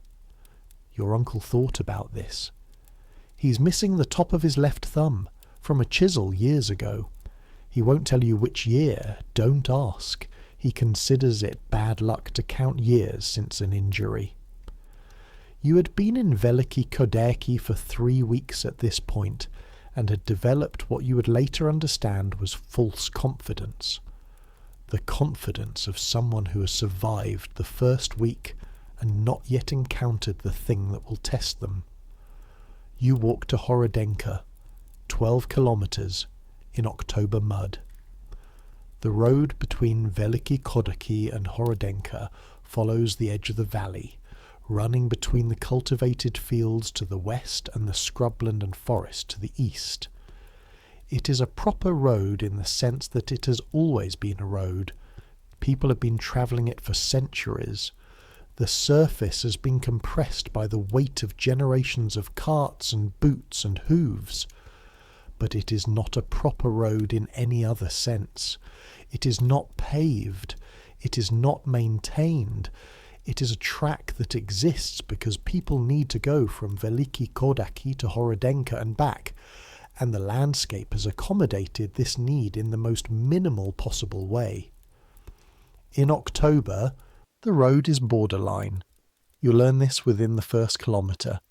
The surface that was reasonable at the edge of the village, packed earth, slightly muddy, manageable, begins to deteriorate as you move further from any regular foot traffic. Where carts have passed, the wheels have cut ruts that fill with water. Where the road dips through low ground, water collects and stays. Where the road runs close to the tree line on the east, the shade keeps the ground wet long after the sun has moved on. You're wearing your city boots. You're carrying your uncle's money. The 4 hryvnias for Fedorenko plus money for the nails and the draw knife. In the inside pocket of your city coat. You walk. The first bad section is at the 2-kilometre mark, where the road crosses a low meadow. You see it from 50 metres away. The road ahead goes brown, and then darker brown, and then almost black. And the surface has that slightly polished look of mud that has been walked on by boots and wheels repeatedly without drying. You've not yet learned the smaller steps technique. You go straight into it. The mud here is mid-calf at its worst. Not the worst mud you'll encounter before spring. That's still ahead of you. But enough to surprise you, enough to grab your right boot at the 4-step mark and hold it, while your leg continues moving forward without it.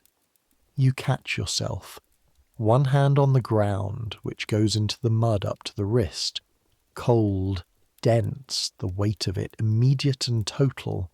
You retrieve the boot. You replace the boot. You stand up with mud on your hand, mud on your knee where you went down, mud on the front of your coat. You look at the rest of the meadow section. 100 metres of this. You go through it the only way you can, which is slowly and with commitment, accepting each step as a separate negotiation with the ground, arriving at the other side with boots that are unrecognisable and 3 additional pounds of mud attached to each leg. You stop at the edge of the meadow. You look back at what you've crossed. Then you look at what's ahead. The road goes uphill slightly here, which means it will drain, which means it will be better. And it is better. Not dry. Nothing is dry in October, but manageable. And you walk the next 8 kilometres in something approaching a rhythm. Learning as you go the small reeds of road surface that tell you where to put your weight and where to step wide, and where the grass at the edge is firmer than the track's centre. By the time you see Horodenka's rooftops, you know something you didn't know when you left.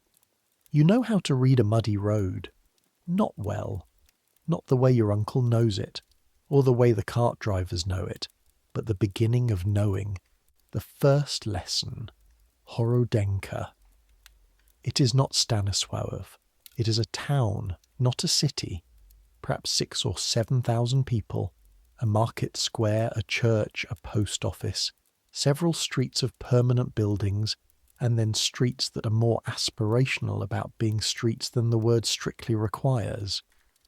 But after 3 weeks in Veliki Kodaki, Horodenka looks significant. Paved streets in the centre, a building with a second floor, a pharmacy.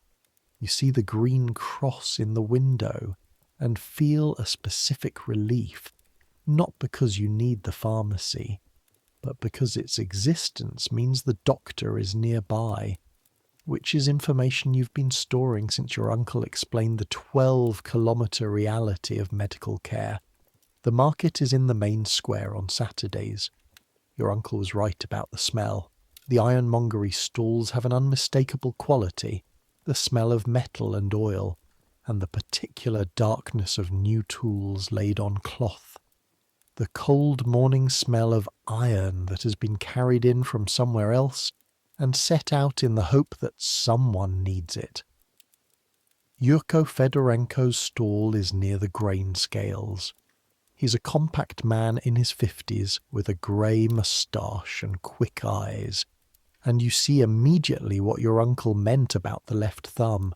The top joint gone cleanly, the skin grown smooth over the absence. He holds things naturally despite it, his grip adapted over however many years since the chisel. You do not ask about the chisel. I'm Vasil Savchenko's nephew, you say. I have 4 hryvnias for September. Fedorenko looks at you the way everyone in this district looks at you, which is the look of a person assessing information. City, young, new, uncertain. Vasil sent you alone? Yes. How's his hands? Worse. Than summer, you say? Fedorenko nods. He takes the money you hold out, counts it with the efficiency of habit, his remaining fingers moving quickly across the coins, and makes a note in a small book he keeps in his coat. Tell him the new stock of draw-knife blanks came in from Kolomaya, he says. Better steel than the ones in summer. Tell him I'll hold one for him if he wants it. He actually sent me to buy a draw-knife today. Did he? Fedorenko looks at you with slightly more interest. He takes a draw-knife from a row of them laid on cloth and holds it out. This is the better steel. Feel the weight. You take it. The weight is different from what you expected. Not heavier than the old draw-knife in your uncle's tool rack, but differently distributed, the blade's balance sitting further back than you'd anticipated. It's the bevel, Fedorenko says, watching you. They changed the grind angle this year. Holds the edge longer in hardwood. You doing woodwork? My uncle, you say, for the farm. Hardwood on a farm is mostly axe handles and tool heads. This will hold. He names a price. You have enough. But you think about your uncle's 3 items list. Nails, draw knife, pay Fedorenko, nothing else. Do I negotiate? You'd asked your uncle before leaving. With Fedorenko? No. He prices fairly and he knows it and he won't move. So you pay the price. Fedorenko wraps the draw knife in cloth with a precision that resembles your Aunt Oksana's wrapping of things. The nails, you say. Roofing nails. Where in the market? He points. Third stall from the left. Billick. Tell him Fedorenko sent you. He'll give you the right grade without trying to sell you the cheaper ones. The market itself. You find the nails. You find yourself with 15 minutes before you should start back if you're going to be home before dark. You walk through the market square with the wrapped draw knife under your arm and the nails in your coat pocket, and your money counted down to what's left, which is not much. Horodenka's market has things that Veliki Koderki's general store does not. Cloth from Louvre, real cloth, in colours you haven't seen in 3 weeks of village brown. Embroidery thread in reds and blues and yellows, coiled on wooden spools. A bookseller. Small table. 20 books. Most of them in Ukrainian. 2 in Polish. 1 in German. You stop and look. The Ukrainian ones are mostly almanacs and prayer books, and 1 agricultural manual with a diagram of crop rotation on the cover. 1 thin volume. Poetry. A writer you don't know. You pick it up.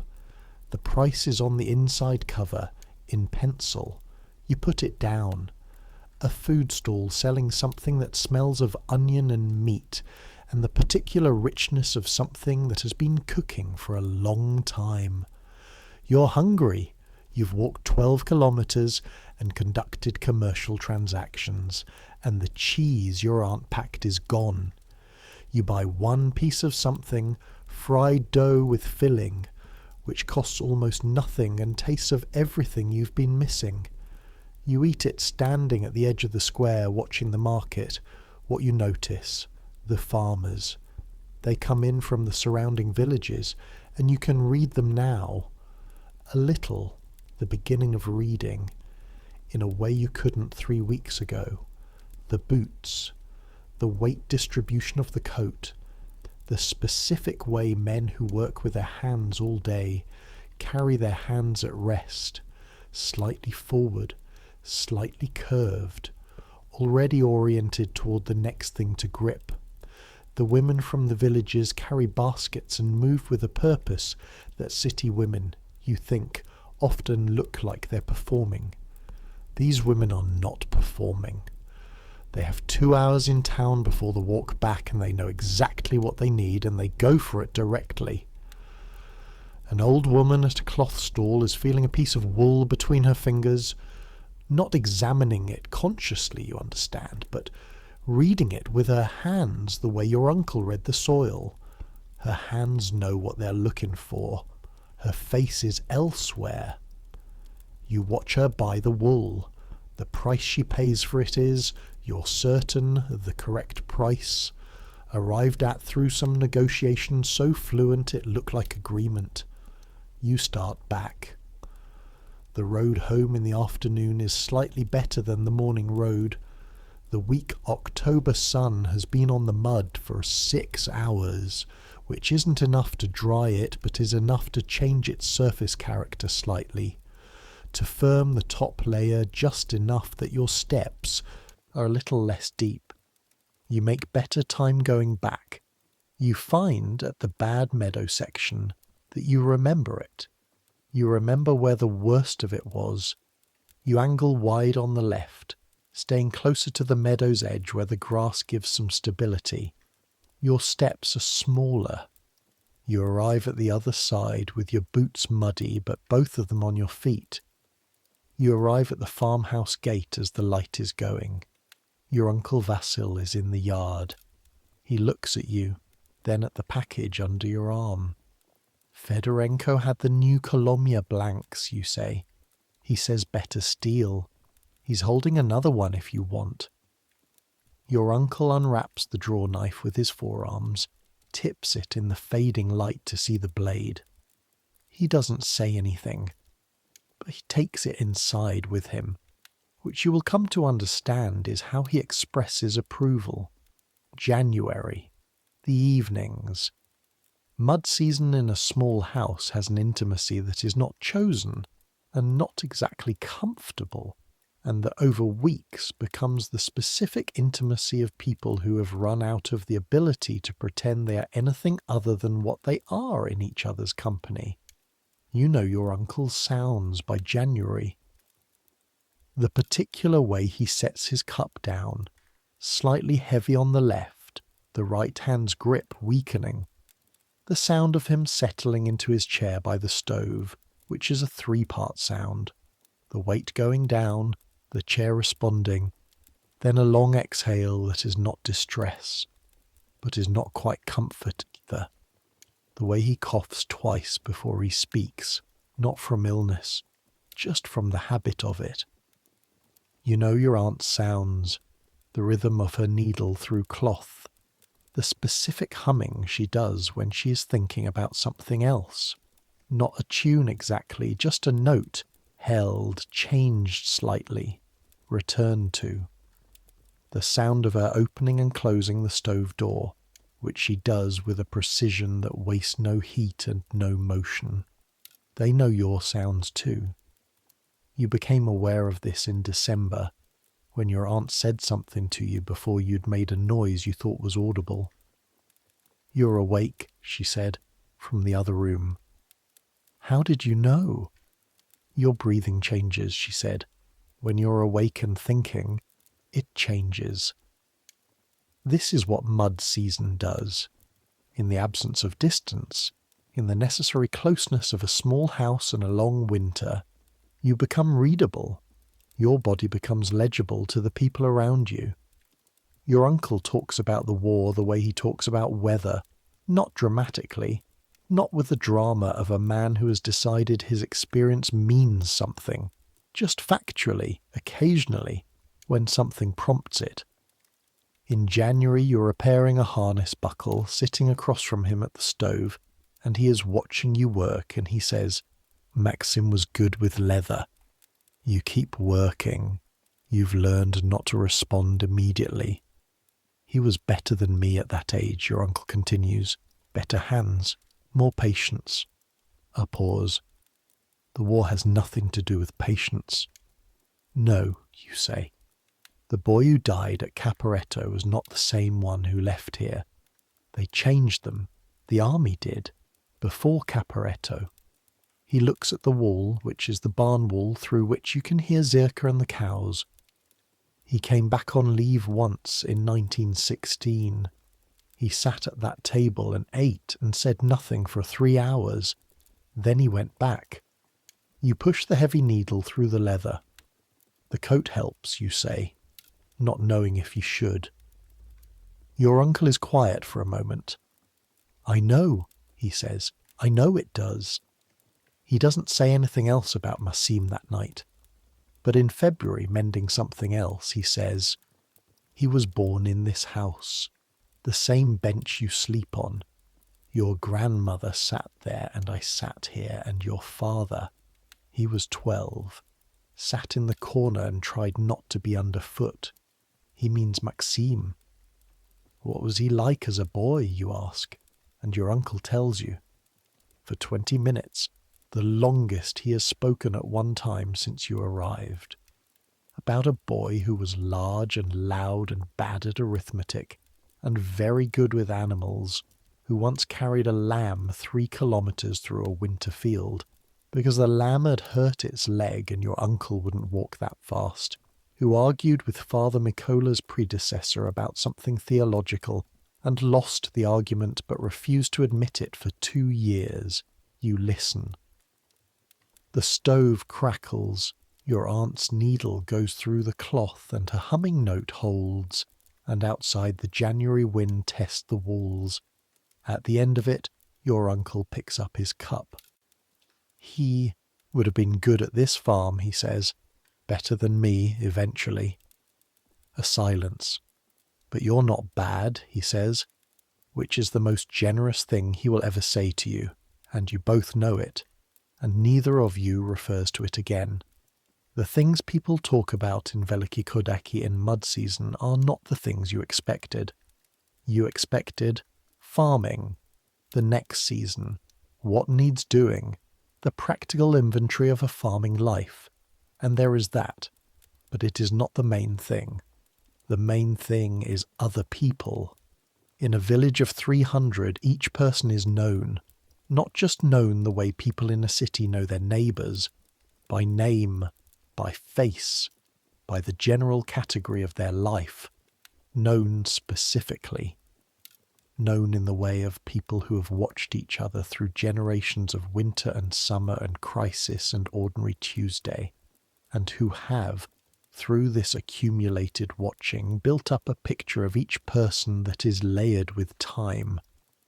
Old Pavlo Hritsenko, the current Pavlo, the grandson of the one who lost his toes, is talked about in the evenings because he has decided in his 70th year to start a dispute with the widow Horobets over the placement of a fence post on their shared boundary.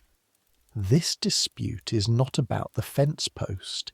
Everyone knows it's not about the fence post. The fence post is a proxy for a grievance that goes back. Your uncle traces it with the patience of an archivist to 1908, when old Pavlo's father and the widow's late husband had an argument about a water right that was never formally resolved, and that has been quietly souring the relationship between the two families ever since. Will it be resolved, you ask? Not this winter, your uncle says. Maybe never. These things get into the ground, like the mud. He says this without judgment, just information. The widow Horobets, your aunt says from her sewing, was right in 1908 and is right now. Your uncle neither agrees nor disagrees. She's always right, he says, which is not the same thing.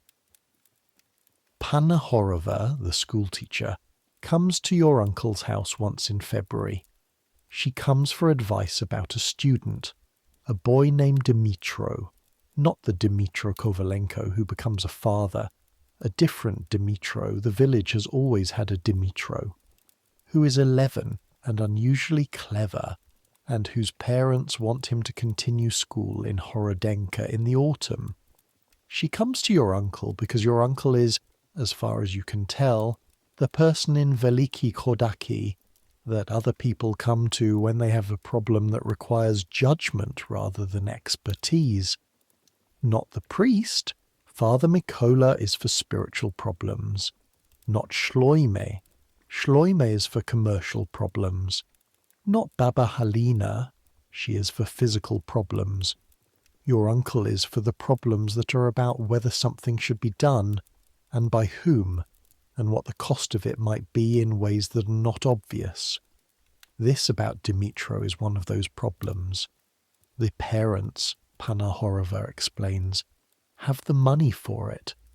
Just enough, maybe, if nothing goes wrong in the harvest, if the winter isn't too bad. But the family needs the boy's hands in the summer, and if he goes to school in Horodenka, he will come back knowing things that will make staying in Veliki Kodaki harder, not easier. Or easier, you say. You don't mean to say it out loud. It's just that the logic seems... Your uncle looks at you. Panna Horova looks at you. I mean, you say carefully, if he knows more, he might find better ways to do things here, or he might find ways to earn money elsewhere and send it home. Both of those are easier. A silence. You're from Stanisław, Panna Horova says. Yes. Did your education make staying easier or harder? You think about this honestly. I'm here, you say. You are, she says, but you didn't choose it. Your father chose it. This is accurate and slightly unkind and completely correct. Your uncle is watching this exchange with the expression of someone watching a card game. Send the boy, he says finally. The farm will find other hands. Smart is harder to replace than strong.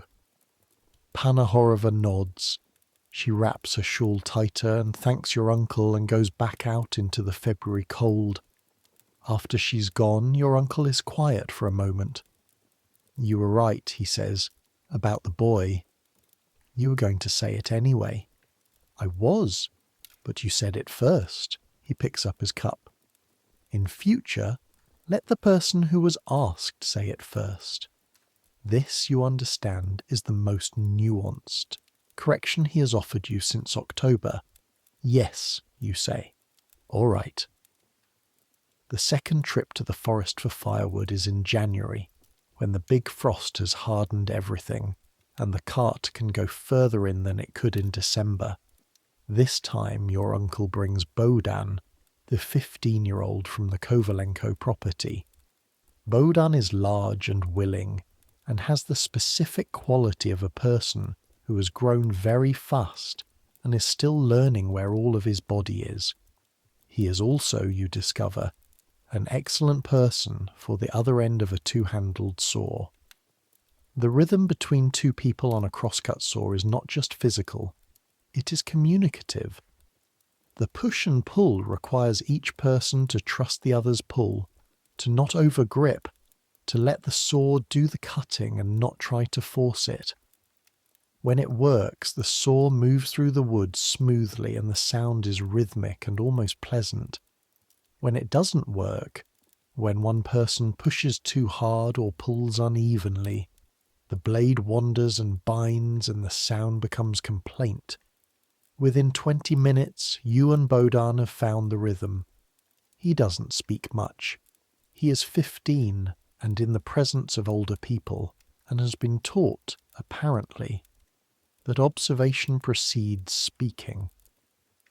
But his hands know the saw, and his arms are strong, and when the cut is right and the blade moves cleanly through the cold wood, and the dust rises from the kerf, he grins at you across the log the way you grin back, which is the grin of something going right that could have gone wrong.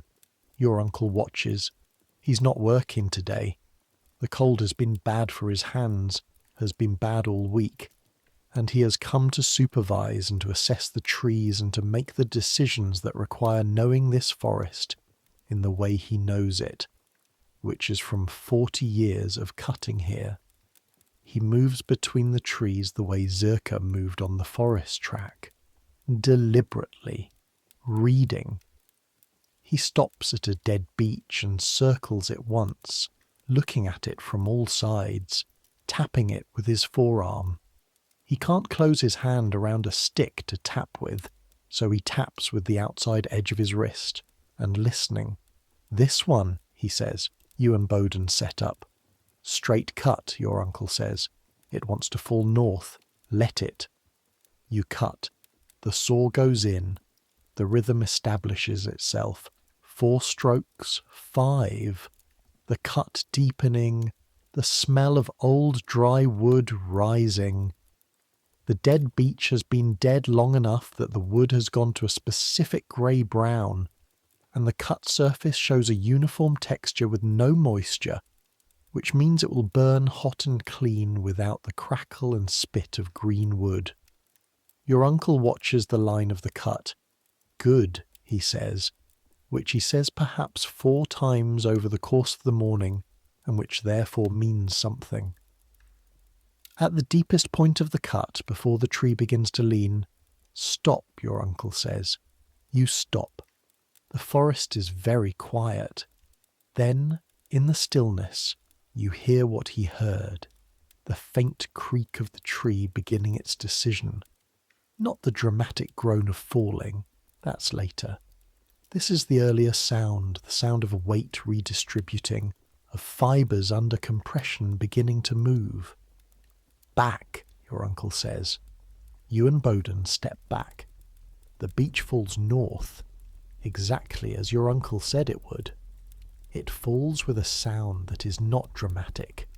A rushing of air through dead branches, a sustained crack that builds, and then the final impact, the whole tree arriving at the snow-covered ground and sending up a small white cloud that drifts sideways in the cold air. The echo goes through the forest, then silence again. Then the birds that scattered come back to their trees, and the squirrels that paused their business resume it, and the forest becomes itself again. You look at the fallen tree. Bodan is looking at it too with an expression you recognise, the expression of someone who has just experienced something simple that turned out to be more than simple. That's the best of it, your uncle says. He says it quietly. Not to you specifically. To the forest, maybe. When the tree falls where you put it, you spend the next 2 hours cutting the trunk into rounds and loading them onto the cart. It is heavy work and the cold keeps it from being too hot, and by the time the cart is full, your arms are the specific tiredness that has become familiar over the past months. The tiredness that is not weakness but completion. Zirka starts for home without being told. You and Boden ride on the load. The forest goes past on both sides. The light is low. January afternoon. The sun already deciding to leave. The shadows between the trees are long and blue. Your uncle, Bodan says. He's looking at the forest. He knew which way the tree would fall. He's been in this forest for 40 years. Still. Bodan is quiet for a moment. How do you know a thing like that? You look at the lean, you say, and the root spread, and where the dead weight is. You pause, and you've seen enough trees fall that your body knows before your head does. Boden nods. This is not something you were taught directly. It is something you assembled from watching and doing, from the accumulated winter of observation. The tree fell north. You go to Schleim Goldenberg's store approximately once a week through the winter. Not always for something that needs buying, sometimes for the company, though you would not phrase it that way, and Schleim would not phrase it that way, and the phrasing is therefore never a problem. Schleim is knowledgeable in a way that operates differently from your uncle's knowledge or Baba Halina's knowledge. They know the village from the inside, from living in it. Schleim knows it from the outside in, from standing at the centre of the commerce and the information exchange for 30 years, and seeing who comes in and what they need and what they'll pay and what they won't say out loud. In January he tells you about the new tax assessment. The Polish government, Galicia is Polish now, has been since 1918, though the population of Veliki Kodaki is Ukrainian and Greek Catholic and has a complicated relationship with this fact, has issued a new property assessment that will change what the farmers pay. He explains it with the precision of a man who has read the relevant documents. It's not designed to be fair, he says. He says this without rancour, just information. It's designed to extract the maximum from the maximum number of people before the people figure out they're being extracted. Will people figure it out? People always figure it out, he says. The question is how long it takes and whether by then it matters. He wraps the tobacco your uncle sent you for, a small amount, carefully measured, because tobacco's not cheap. Your uncle knows about the assessment, Schleim says. He hasn't mentioned it. He wouldn't. He'll deal with it in spring when the numbers are final. He's not a man who worries in advance. A pause. That's either wisdom or stubbornness, possibly both. He hands you the tobacco. Tell him Lipinski in Horodenka is organising a petition. There are 20 farmers from 6 villages. If they want to add a 21st name, they can. You deliver this message to your uncle that evening. He listens. He takes his tea. He's quiet for a while. Tell Schleimi I know about Lipinski, he says. Will you sign? Tell Schleimi I know. You tell Schleimi. Schleimi receives it with the expression of a man who expected this answer. He'll sign in spring, Schleim says, when it's concrete. Your uncle doesn't sign abstractions. This turns out to be exactly what happens. In February, Schleim tells you about the village before your time. This happens because you ask about the building at the edge of the village, the larger building, the one with the stone foundation and the collapsed roof, the one that no one seems to own or tend or reference. That was the estate house, Schleim says. Whose estate? The Potocki family, Polish nobility. They own this land, all of it, the village land, the farmland, everything, until the emancipation in 1848. You know about 1848, the revolutions, the serfs. They own the people too? You ask. In the sense that they owned the labour, Schleim says carefully. The serfs worked the land, the lord kept a portion. After 1848, the land was sold or distributed. The family moved away. The house went to a cousin who was here for a few years, and then he went away too. And the house just stood and then fell slowly, the way things fall when no one is paying attention. Schleim looks at the tobacco he's sorting. The interesting thing is, the families that used to work that land still farm here. Your uncle's family, the Hritsenkos, the Kovalenkos. Their grandfathers' grandfathers were serfs on this land. You think about this. Do they think about it, you ask?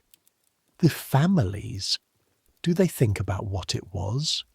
Schleim is quiet for a moment. Baba Halina thinks about it, he says. She was 12 in 1848. She remembers what her mother told her about what it was before. He folds a piece of cloth. Your uncle doesn't think about it. He thinks about the land as it is, which is his. The past is the past. And you? He looks at you over the counter. I think about everything, he says. It's a professional necessity. March, the last week of the deep mud. You have been in Veliki Kodaki for 5 months. The thaw is coming. You can feel it in the air, a faint promise. Something in the quality of the afternoon light that is different from February's light. March light has an angle that February doesn't. A warmth that is not yet warm enough to mean anything practical, but that the body registers before the mind does. You're in the yard in the late afternoon, not doing anything specific. The evening round is done. Supper is not yet ready. There is that gap between tasks that mud season occasionally produces. Not enough time to start something, too much time to stand still. And you're standing in the yard watching the light on the barn wall. Your uncle comes out. He stands beside you. You both look at the barn wall, which is whitewashed and reflecting the late afternoon sun at an angle that makes it brighter than the surrounding world. March light, he says. Yes. 2 more weeks, maybe 3. You know he means the mud. Then planting, you say. Then planting. A pause, the long kind but not uncomfortable. You've learned the difference between the uncomfortable silence and the comfortable one. The uncomfortable one has an action hiding in it, something that isn't being said. The comfortable one is just 2 people standing in the same moment. This is the comfortable kind. You've done well, your uncle says. You wait. The fence post, the harness, the trip to Horodenka. He counts on his forearms, touching the back of one wrist against the other. The night with Baba Halina. That was just, don't, he says, not unkindly. Don't minimize it. It was what it was. You did it. You look at the barn wall. My father thinks I came here to help you, you say. You did come here to help me. He thinks that's the whole of it. A pause. It's not the whole of it, your uncle says. He looks at the barn wall too. You came here because the city was making you soft in the way cities do. Not bad. Soft. The way a knife goes soft if it only cuts soft things. You think about this. You didn't know that, he says. Your father knew it and didn't tell you. I knew it and didn't tell you. You found out yourself. The mud taught me. The mud doesn't teach anyone anything, he says. The yard is just mud. What you did in the mud, that taught you. He goes back inside. You stand in the yard for a while longer. The light on the barn wall shifts as the sun moves. The white goes from gold to pink to a cooler white that means evening. The geese come around the corner of the house and regard you with their standard assessment. You regard them back. Back to Thursday. The Thursday your uncle read from the soil. The planting goes for 4 days. Not just your uncle's 6 hectares. In Veliki Kodaki, planting is done in rotation, household to household, because planting is faster with more hands, and because Zirka is the best horse in the immediate area, and her time is therefore shared. Day 1. Your uncle's fields. Day 2. Dmitro Kovalenko's fields, with Dmitro himself working alongside you, both of you seeding while his wife, recovered, the baby strapped to her back in a cloth carrier, keeps the water jug filled and the bread coming. Day 3. Old Pavlo Hritsenko's land, which is the most complicated because of the underground spring section, because wet soil can't be planted, and Pavlo's spring has delivered more water this year than usual. Your uncle assesses it carefully. He walks the section twice. He presses his forearm into the soil at 3 points and brings a small amount up and looks at it. Half a day, he says. Sun and wind. Then it will take the seed. Old Pavlo is sceptical. We wait half a day, your uncle says. They wait. The sun does what your uncle said. By early afternoon, the section is ready. Day 4. Mikhailo the blacksmith, whose fields are the last because he doesn't need the rotation help. His son does the seeding, but who provides a lunch on the 4th day that is generous enough to be the reason everyone works all 4 days without complaint. Mikhailo's wife makes a pork stew that has been cooking since the previous evening. The smell of it has been travelling across the village since morning, and by noon, when the work stops and the bowls are filled, every person who has been planting for 4 days falls into their food, with the specific gratitude of people who have earned something. You eat 2 bowls. Across the table, Bohdan Kovalenko eats 3. Nobody comments on this. What planting teaches your body, the arm swing, the seeding gesture, is not tiring in the way that carrying or splitting is tiring. It uses different muscles, the smaller ones, the shoulder and the upper back, and after the first morning they are warm in a pleasant way rather than exhausted.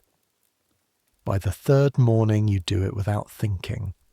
By the 4th morning your arm is doing it while your mind is elsewhere, which is the point, which is the freedom of emotion that has become body knowledge rather than conscious instruction, your feet on ploughed earth. This is specific and worth saying. Ploughed earth in spring, black, loose, slightly moist, has a quality underfoot that is unlike any other surface. It gives. Not the way mud gives, which is with resistance and reluctance. It gives softly, accommodatingly, the way something designed to receive things gives when they arrive. Each step sinks a centimetre and holds there, and the earth closes slightly around the boot, and when you lift the foot there is a small sound, almost a sigh, and the impression of the boot stays for a moment before the earth relaxes. You are walking across something alive. That's not metaphor. The black earth is alive, full of organisms, full of the microbiological complexity that makes it fertile, the accumulated biology of 10,000 years. Under your boots right now, as you walk and seed, there are more organisms per square centimetre than you have words to count. Your uncle knew this before anyone put numbers on it. He knew it as, the earth is ready when it smells like the earth is ready. One last night in Veliki Kodaki, late May. the evening of the day before you leave. The village at this hour, this season, is different from the village you arrived at in October. The darkness is shorter now. It's 9 o'clock, and the sky is still holding a thin, pale light in the west. The birds are still making noise. The air is warm enough that the window is open. The first time a window has been fully open in this house since before you arrived. The smell, completely different. No cabbage brine. The barrels are empty and cleaned. No mud smell. The lanes have dried to packed earth, the fields to something almost dusty where the soil is lightest. Instead, grass. The stream running in its proper channel. The lilac that grows at the side of Panahorova's schoolhouse and that has gone into bloom this week. The smell of it coming across the village on the evening air, sweet and brief. The animals in the barn are settling. The same sounds they've always made, but in the warmth they breathe differently.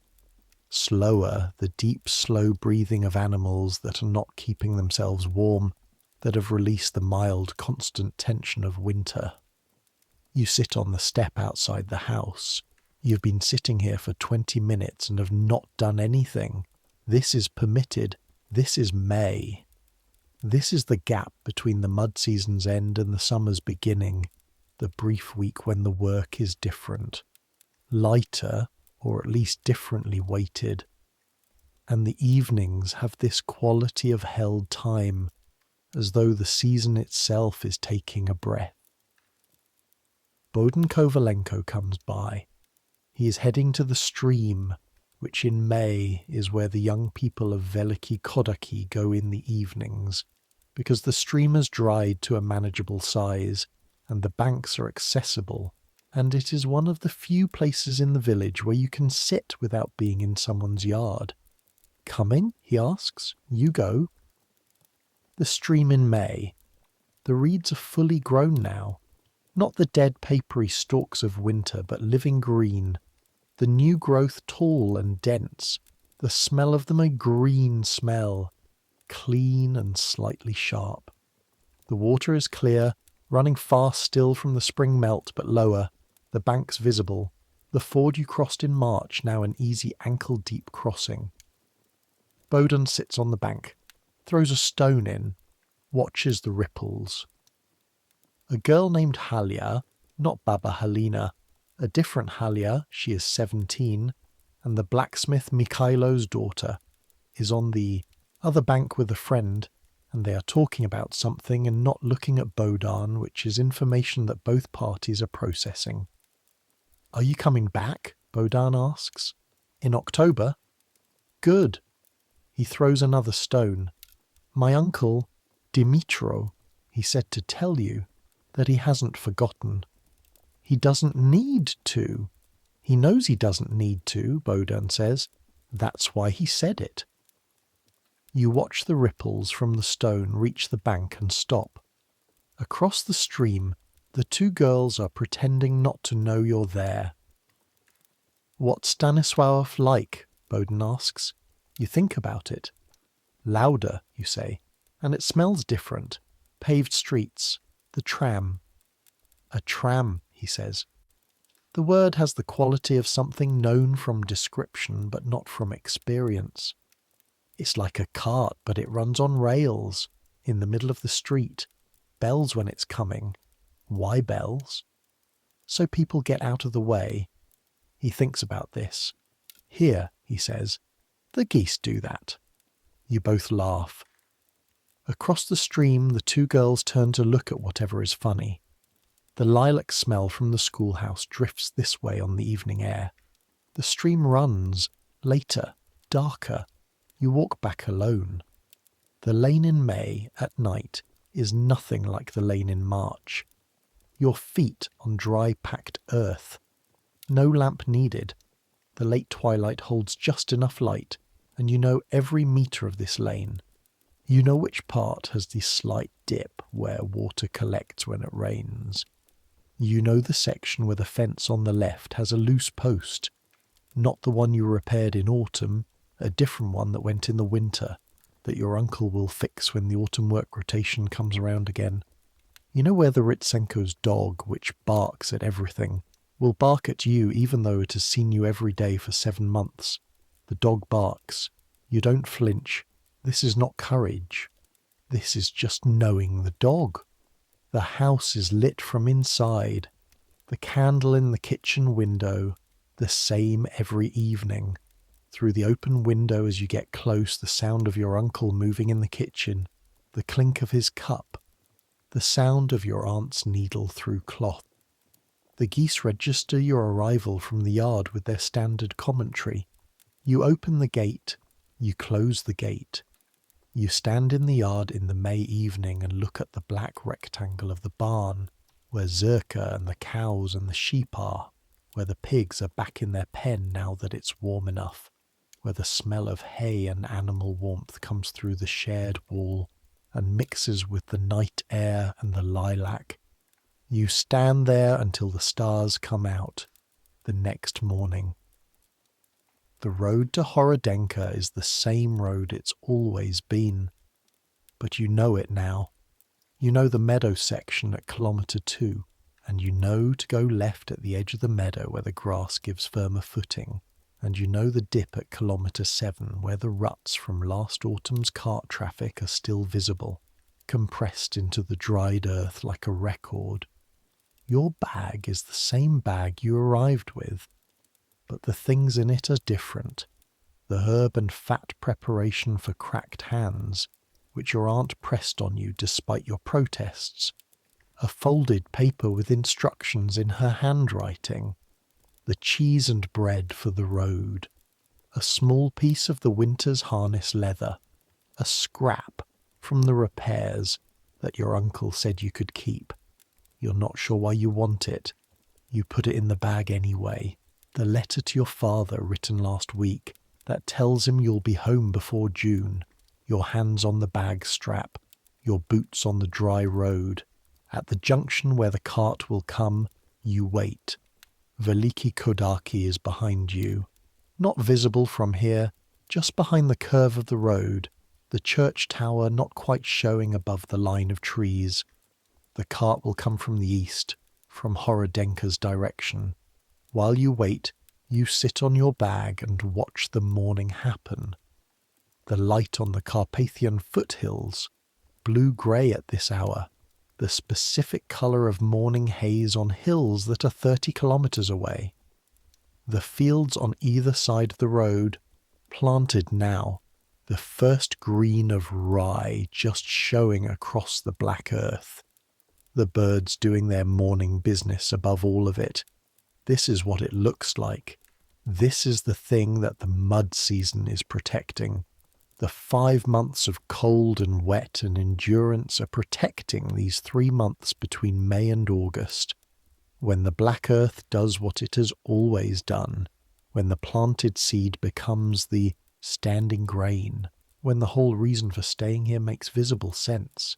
Your uncle knows this the way he knows everything about this land. In his body, in the accumulated knowledge of 40 years, in the forearm that presses into the soil to read it. You know it now, too. A little. The beginning of knowing. The cart comes around the bend. You pick up your bag, and now it's tonight. You, wherever you are, it doesn't matter where. A city, maybe, a suburb, a place with paved streets and pharmacies and the ambient light through the curtains that means human civilization is still running outside your window. The ceiling above you is probably higher than the ceiling in Veliki Kodaki. There's probably no smell of wood smoke.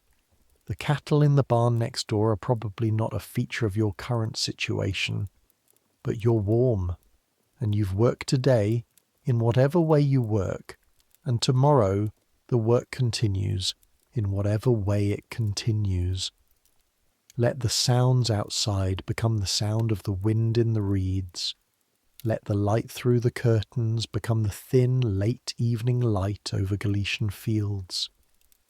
Let the warmth under your blanket become the warmth of a sheepskin coat that has survived 4 winters and smells of lanolin and thyme. Somewhere in the black earth of eastern Galicia, the mud is doing what it always does. It is October there now, or March, or one of the other months that belong to it. The water is in the ground, and the ground is giving way, and the people who live on it are making their calculations. What to store, what to do, when to wait, when to push through. The church bell is ringing. The one with the cracked iron tone that has been ringing since before anyone knows. Zirka is in the barn breathing slowly. The geese have rendered their verdict. Baba Halina is somewhere in the village with her bag, moving from house to house on her ancient reliable rounds. Schleim Goldenberg has his ledger, his scale, his grey beard, his 30 years of watching. Your uncle is at the stove with his forearm handling his cup, the hands curled beside it, and he's looking at the wall, and he's thinking about the field, and he's not worried. He's been through this before. He knows it ends. Some things don't change. The mud comes back every year. The hard frost, the short days, the water that needs carrying twice a day no matter what else is happening.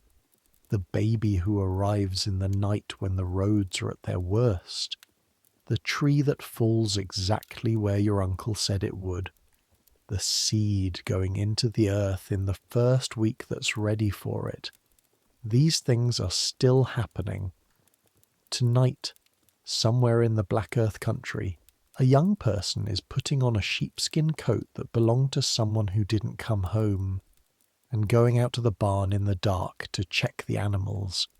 And the cold is real, and the mud is real, and the work is real.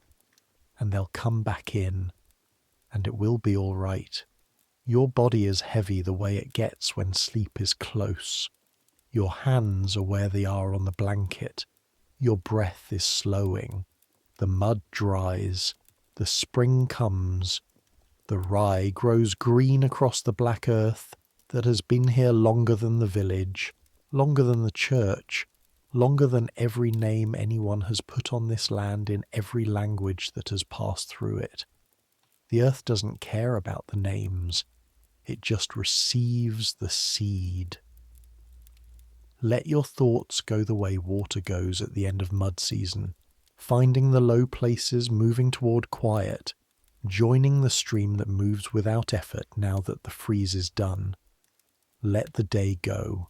The things you did today, the things you didn't finish, the things you'll do tomorrow, let them wait. They'll be there. The mud will still be there. The work will still be there.